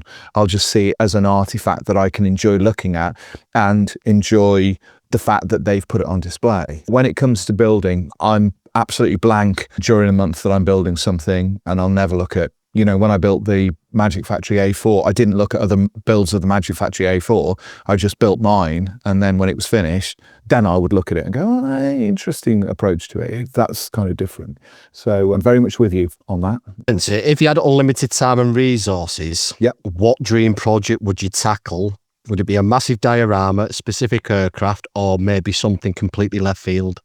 Unlimited time and resources, I'd build a 24th scale truck towing a low loader with a tracked JCB excavator on the back. My bucket list build. From the Scammell back to your roots. Yeah. Maybe it goes back to that. I've always, from a little kid, I've always loved excavators. I've always loved plant machinery, diggers, excavators, all that sort of stuff. I remember seeing these, the articulated trucks with these big excavators on the trailers, all tied down, all weathered and all that kind of stuff. I would love to build something like that in 24, but it's not something I would have to spend months putting this thing together, and I don't foresee that being a possibility at some point. So as a bucket list project, that would be the thing that I would love to have a go at. I went to the point where I bought a few of the Hasegawa 35th, I think they're 35th. Yeah. They do some excavators and bits and pieces. So I bought a few of those. I have got a little excavator I'll probably build at some point. I would like to have a go at something like that. Going back to the day job and an aircraft, that kind of thing, I've got a couple of projects that I would like to do, but I'm unlikely to because I would have nowhere to put them.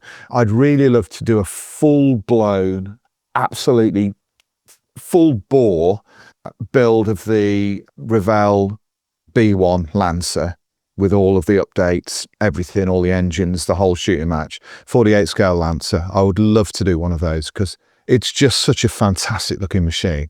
But where would I put it? We go back to the monogram builds. Monogram's B29 Super Fortress. I'd love to have a crack at that as well and have a go at the metal finish on that. But these things are so huge, I wouldn't be able to fit them in my studio, actually. I'm trying to think whether or not they'd fit on my desk. I don't think they probably would. Even if I was to build them, I don't know where I'd put them. And it would be a shame to work on something like that, you know, and not have it on display. Those are the kind of things. But I would love to build both of those. And I'm surrounded by kits of Formula One racing cars. I've got a couple of 12 scale ones that are in the studio on the shelf that I haven't got around to doing yet. I've got the Tyrrell, the P34 Tyrrell, and I've got the Renault RE20 as well. And I've got all the paints, all the bits and pieces. And I keep looking at them and thinking, I should have a crack at doing something like that. But the problem with that is that, again, that if I do something like that, it takes me away from the things that I'm paid to do. And unless I was in a position where I could say to the boys, look, you know, Marcus in particular, if I build this for you, you know, do you want to take it for the magazine? Then I would have some justification for putting it together. But I would like to have a crack at that because they are a challenge. Cars are a challenge. Getting those finishes right are a challenge. They're unlike anything else, really. So yeah, those are the kind of bucket list projects. Absolutely, they're going low doing that. I think it's the weathering that keeps the creative. The want to do something with weathering that keeps you creative, and obviously doing an X. Yeah, you could just go. It would be, or you could go crazy with that. Spencer, many builders say they're scared of weathering because they don't want to ruin a model. What's your advice for building confidence in that area? Having a go at it and starting off simply and learning the basics is a fundamental building block of everything. We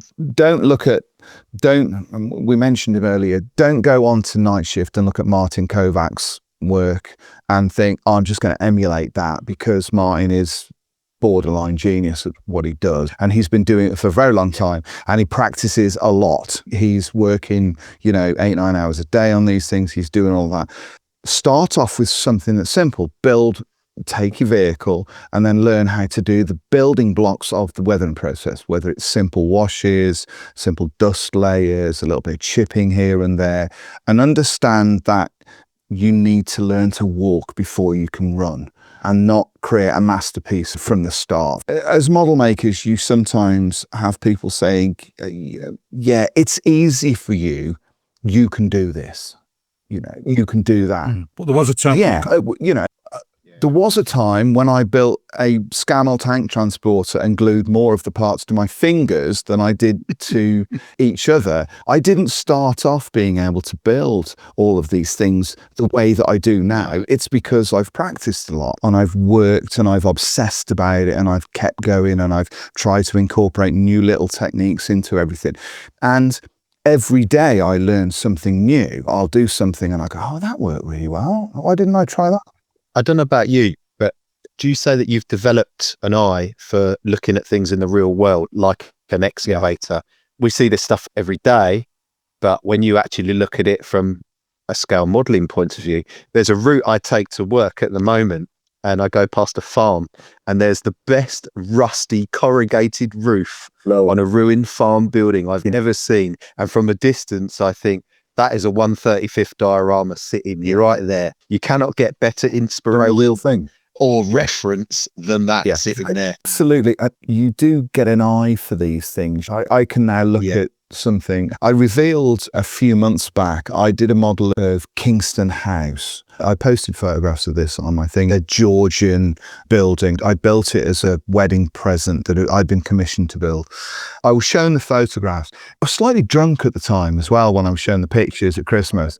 We were at my brother and sister-in-law's and their friends wanted to commission me to do this model. And they got some photographs on the phone. And I admit to having had several beers at this point. So I was feeling fairly loose in my ability to say yes to pretty much anything. Showed me the phone and they said, would you be able to build this? You built the pubs. Would you be able to build it? Yeah, of course I can. Not really looking at it properly and not really understanding that there was a whole bunch of really technical stuff in there that would come back to haunt me later on.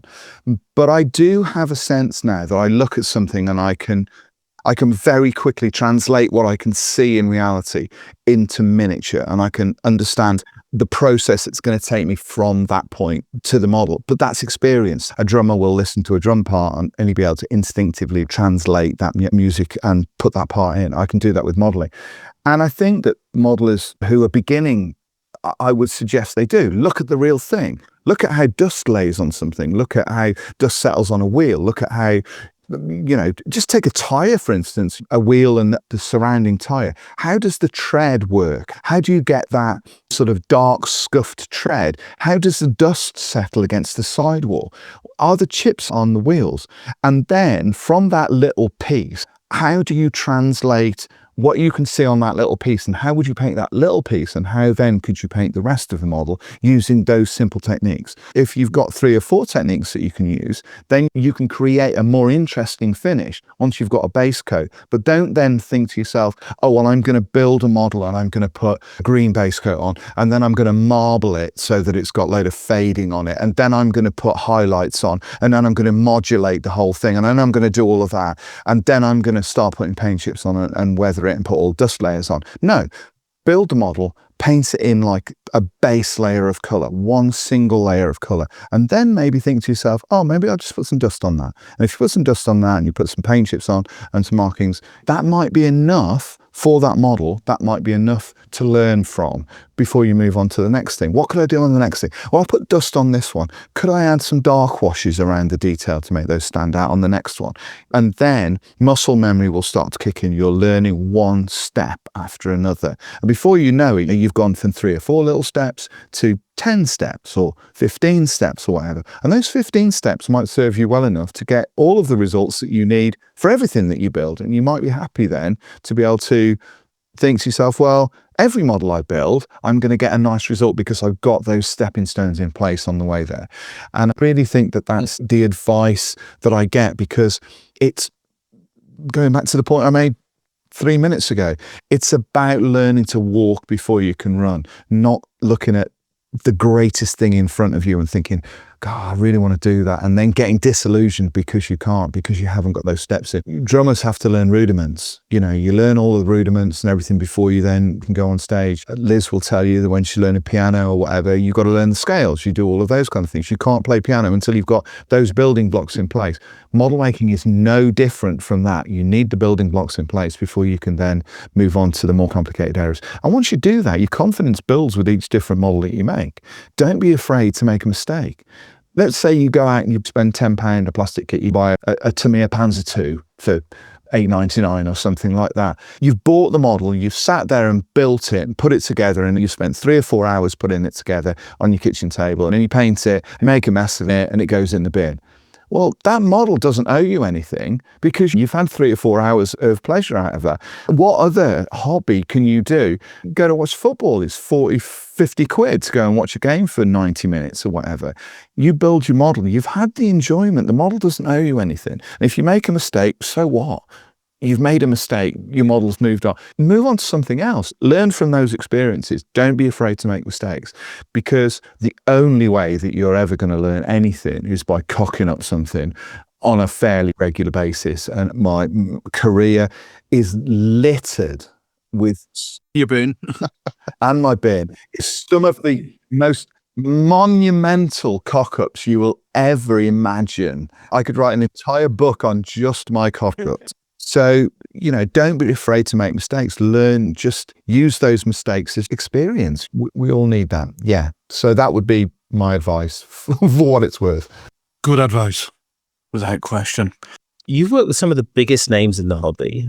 Are there 1 or 2 collaborations that stand out as especially memorable? Collaborations in the hobby. I suppose I've not worked on individual projects with model makers, because I'm quite funny about stuff like that. I like my work to be my work. I've been fortunate that I've been able to get to know a lot of fabulous modelers and pick their brains over the years. I suppose the most important single model maker would be Francois Verlinden. I'm fortunate that over the years I became friends with him and worked alongside him during my days at Military in Scale, and was able to spend time, sit next to, this was we talk about learning and experience. Sitting next to somebody like that and watching them paint, even if it's only for a few days, you learn so much from seeing how the hands work, how they approach things, their mentality, all of those kind of things. So being able to do that has been lovely. I'm currently working on projects at the moment, which I'll reveal in a few weeks' time. And I've been working on this thing since April, actually. And I'm working on it with Craig Sargent in New Zealand. Craig is a very talented guy, and he's got kind of encyclopedic knowledge of particular subjects.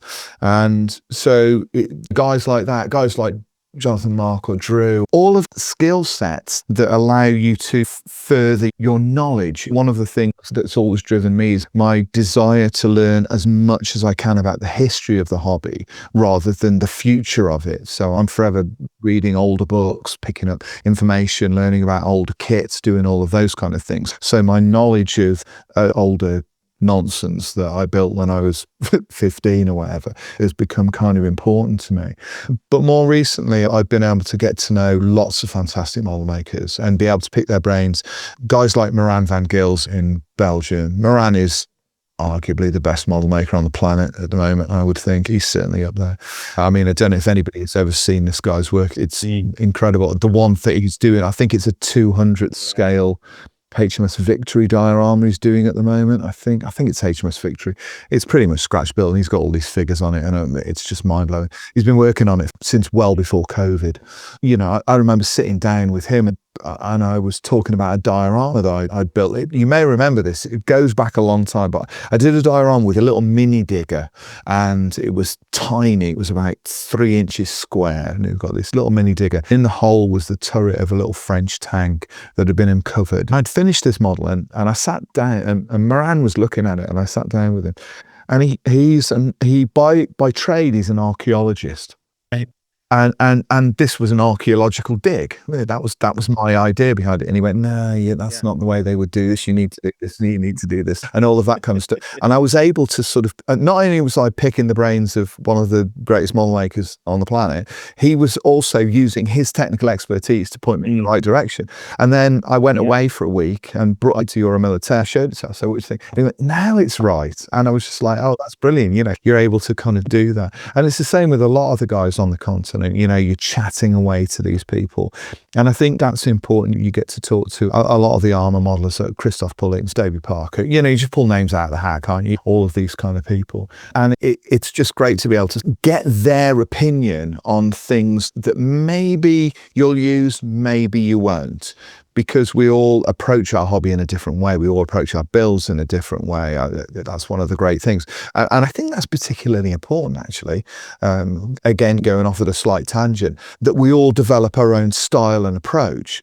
I think, although I've spent a year aping Francois Verlinden's models for the Legacy collection, I don't want to build all of my models and all of my dioramas like Francois does. That's not what it was all about. It was about like his, being able to do a collection that tapped into that, but it didn't modify my approach. I still want my models to look like they're built by me. I don't want my models to look like they're built by someone else.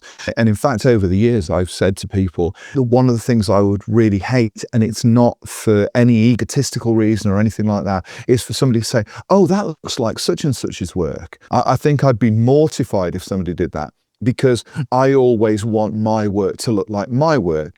You want your work to look like yours. Dan, you want yours to look. We all want our work to look, because it's an artistic pursuit. We're not trying to ape other people around us. We may use their information, and we draw in ideas from those kind of people, which I guess goes back to the question we were talking about earlier about learning techniques and learning ideas. Learning from the best is fine. Just don't try and be them. Still lose your creativity. Be who you are and put your stamp on your work. And if you want to create something that's, I don't know, you build a piece of armor and you want to build and paint a Second World War Sherman tank in a diorama and make it look like the heavy metal box art from Games Workshop figures, and you want to have everything highlighted and edged and all of that, and you want that sort of extreme accentuation on your model, build it like that. That's your work. That's the way you should approach it. And if that's the way you want to do that, It makes you That's happy. fine. Yeah. Don't feel that you need to be aping other people's work. My aircraft look like they're made by me, I think, now. I put them on display and people go, oh, yeah, they can probably sort of see it's my style. We all have a style, and I think that's kind of important. So that leads me on to another question then. Where do you get your inspiration from? I mean, is it just ideas that you have, or do you see a vehicle or an aircraft that you feel passionate about, that you want to do something with? Or is it a mix? I've certainly over the last few years started to narrow my field of vision down when it comes to choice of subjects, especially with aircraft. My passion is aircraft from 75 to 85, that sort of 10-year block there. I'm 58 in a couple of months' time, so I'm from that period, really. And I like the idea. I'm essentially now building the aircraft that I became passionate about when I first became interested in them as a kid. You know, when you're seeing Buccaneers in wraparound camouflage, or you're seeing Harriers, we talked about those kind of things. I recently bought a couple of books, one of which was on the twin bases of RAF Bentwaters and Woodbridge that were home to the A-10 squadrons, and they were home to F-16 aggressors, Phantoms, that kind of thing. But the book is filled full of photographs of the aircraft that were in the original colour schemes. So the Lizard schemes that the A-10s carried, the Phantoms are in, you know, 2 greens and brown, those kind of schemes. I can admire a Block 60 F-16. It's never going to be as interesting to me as an F-16A, because I like the originals when they came out. I don't like them where they've got everything scabbed all over them. If I build an Abrams, an M1 Abrams is going to be way more interesting to me than an M1 Tusk with all of the armour scabbed over it. I'm interested in the things when they first came out. So that book in particular, I've stared at quite a bit. I've sort of flicked through and I think, oh yeah, that's kind of interesting. So with Great Wall Hobby about to release an A10A in 48, they had a C in the pipe, but they've done an A. It's out. Got it. Oh, is it? That's probably something I'm going to want to try and pick up. I would look at the book and go, yeah, I want to do one of those. I'd do an A10 because that's where it came from. The inspiration is always from the real thing. It doesn't come from models of those subjects. So I'll look through, you know, various books on Second World War. I'll look at the photographs. One of the things I'm slightly obsessed by recently is the then and now pictures that you get on various Facebook pages where they hold the photograph up to the location. And I'm like, oh, that looks really cool. That's kind of interesting. So I'm looking at those photographs and gaining inspiration from that. So my field of view has kind of narrowed. And also I've become sort of semi-aware that I'm getting older and there's a finite amount of time to do the projects that I want to do. So all of those ones that I've put to one side that I haven't done yet, a C-130 Hercules, a P-3 Orion, a B-58 Hustler, those kind of things, an M1 Abrams, a Bradley, all of those subjects that I've wanted to do that I've not done yet. So I'm very much in that point in my life where I want to cover those things. But like I mentioned earlier on, I am a bit like a grasshopper. So I'll decide on something and I'll go, oh yeah, I quite fancy doing that next. And then I'll go, ooh, that's a nice photograph. Is the choice made for you now and again, Specs? Yeah. You know, like if a magazine says, here, can you do that? So Marcus will contact me, especially if a new Tamiya kit's coming out. Marcus will get in touch with me and he'll say, oh, F-35C's coming in. Can you do this for me? And I'll go, yeah, that's fine. Send it over. So the F-35C will come through to me. Then he'll phone me up and say, just had the M36 Jackson. Can you build the M36 Jackson? Brett is a different animal, really, because he allows me flexibility to make choices. So I choose those.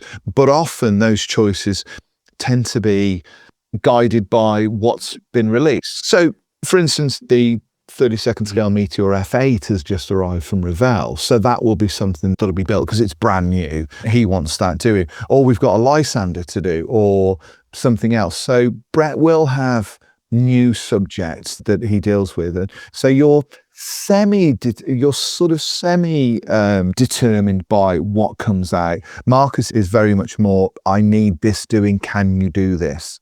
So I don't get any choice. And then what I do is that once he's made the decision for me and once he's said, yes, this is what I need, I then go to references and do the research. So before the kit arrives, I've already got the research in place. I've already got the images that I need in place. So I'm not then second guessing myself. And I've already made the decision about how the model's going to be approached.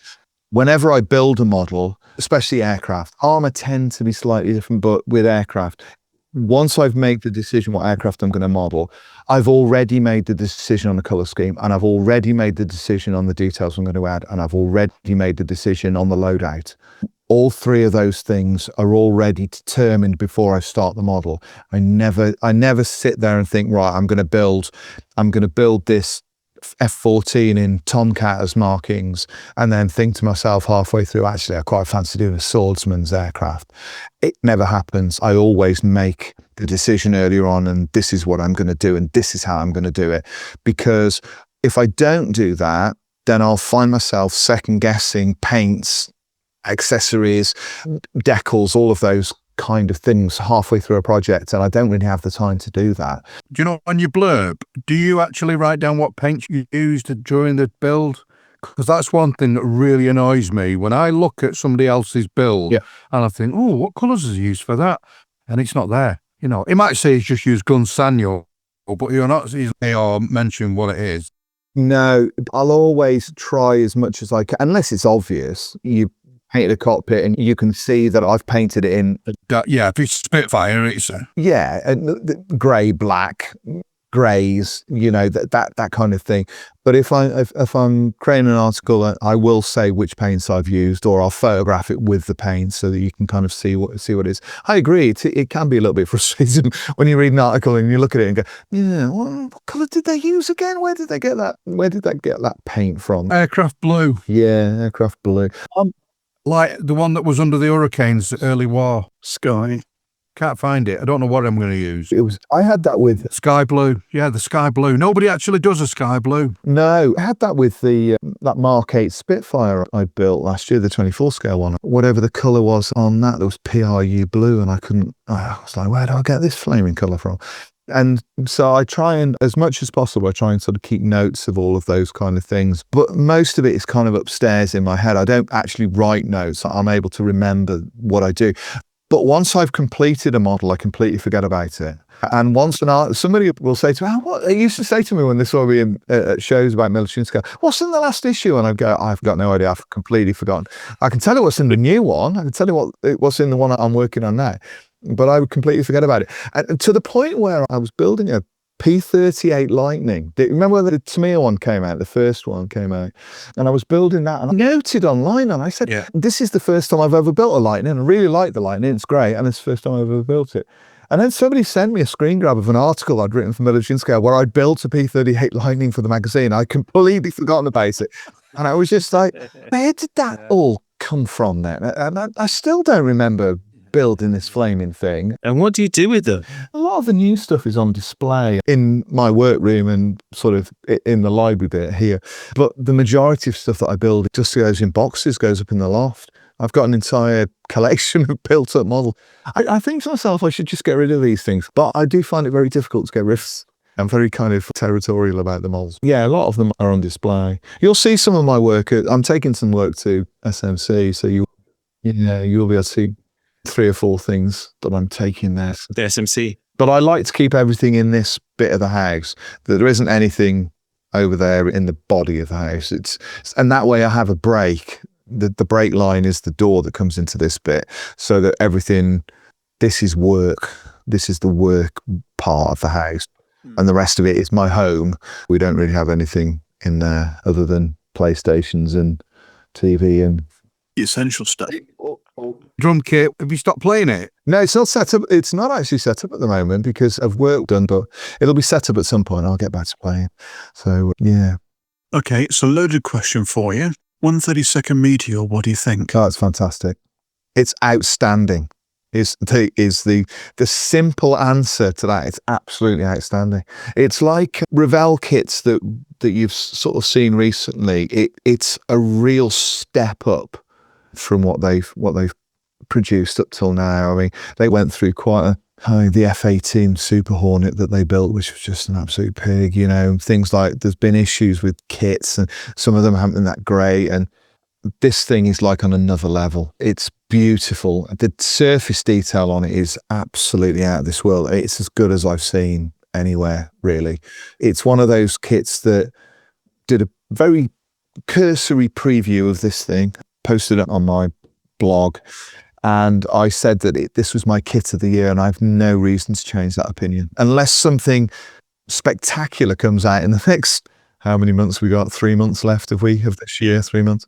Unless something spectacular hits the market in the next 3 months, this thing's best kit that I've seen released. I haven't actually. I've only got the plastic parts at the moment. Luke, who's been project managing this thing, assures me that the decals, some photo etch and the instructions will be here this week, so I'll have a complete package.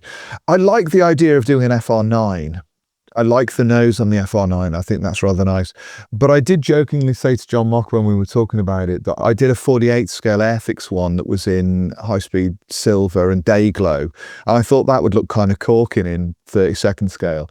Although the day glow did give me kittens painting it onto the 48 scale one. I really don't know. There's some interesting schemes here. I think is there a Belgian one in that? I can't remember. Yes, there's a Belgian target tug. Yeah, Belgian. I might not do an REF one actually, which is quite unusual for me. Although I did say that if I was to ever build a 24 scale Airfix Mark 9 Spitfire, I would do the French one because I quite like the idea of doing something different. So I think that's a likely option to do something rather than doing I've already built an REF F8, so may well do that. But when this kit comes out, I think people are going to be really bowled over by it because it is beautiful. It is absolutely beautiful. The quality of the moulding is fantastic. The surface detail is brilliant. The interior is really nice. You get 2 Derwent engines in it. It's absolutely beautiful. Yes, it's definitely the best aircraft kit I've seen this year, without doubt. Well, I have seen the decals that are for the kit. Okay. Yes, I've been working on that project with Luke for some time. Yeah. But if you've built the Airfix Meteor, you'll have built this aircraft because both aircraft were scanned from the original WH364, which is down at the Gloucester. One thing I did notice about when I was looking at it was that it looks very familiar. The way that Revell have approached their kit and the way that Airfix approached their kit, detail on it, that there is a familiarity there. So I am really interested. The other thing about the Meteor kit is that it's surprisingly big as well. People make the assumption that these post-war jets were little machines, but it's a big old boat. Yeah, it is. It's going to be an interesting thing, but I've got projects this month to finish off. And then I've got the Marauder to do for Brett. The ICM kit will be my next build after that. So I'm not going to get to the Meteor until after the National. When's it going to be out for sale? End of November. National Champion? Yeah, I heard it was, around. So I won't touch mine until after Scale Model World. No. And I'll buy you one. Well, the first iteration of the box is only 3,000 being produced worldwide, and it's going to have the Duke Hawkins Meteor book in it. Photo etch, canopy masks, basically everything you need. I like the option of the FR9 though. I think it just adds a bit of punch to it. It's got an aggressive air about it, that blunt nose with the camera port. So I do like the look of that. So I think that's my likely port of call with that kit. I don't really know just yet. But like I say, I won't start one until... It's one of the curses is I have these kits in the studio and I tend not to look at them unless I have to. So I've been known before now to be sent a kit and it being still in its cardboard box 3 weeks later unopened, because until I get to a point where I can focus on it, I tend to sort of leave it be, really, shiny new things and all of that. Okay, Spencer. Well, finally, what's next? Any big productions or projects or must-build kits on the horizon you'd like to tease for our listeners? I've got a brand new build that I will reveal in the next couple of weeks, which I've kept completely under wraps. I haven't shown, there's a couple of people who are helping me with this, which has been an absolute labour of love. So that will be revealed in a few weeks' time.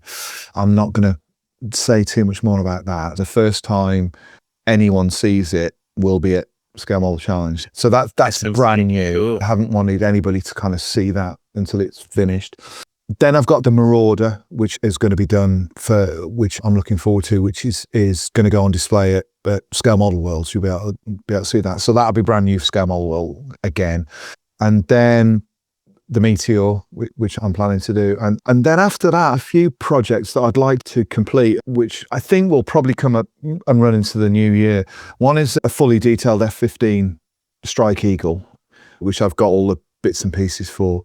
So that's something, including an amazing set of ejector seats from the Minicraft collection, which are amazing, absolutely unbelievable.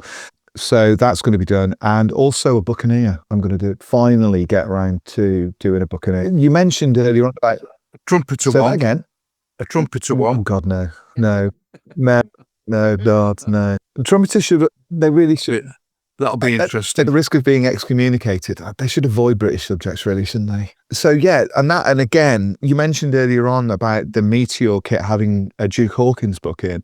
I bought Duke Hawkins books for both the Buccaneer and for the Strike Eagle, and they are absolutely unbelievable reference books. For anybody that wants to build an aircraft kit in detail, they're just sensational. The one on the Strike Eagle is amazing.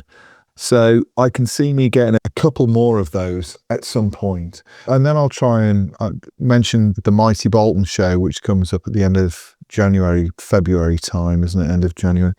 25th of January. 25th. Oh God, is it 20? So I'll try and get something new done for then as well. As far as books are concerned, not sure about those at the moment. I've just finished the Jag book, which is out there and people have seen. Yes, thank you for that. Highly recommended.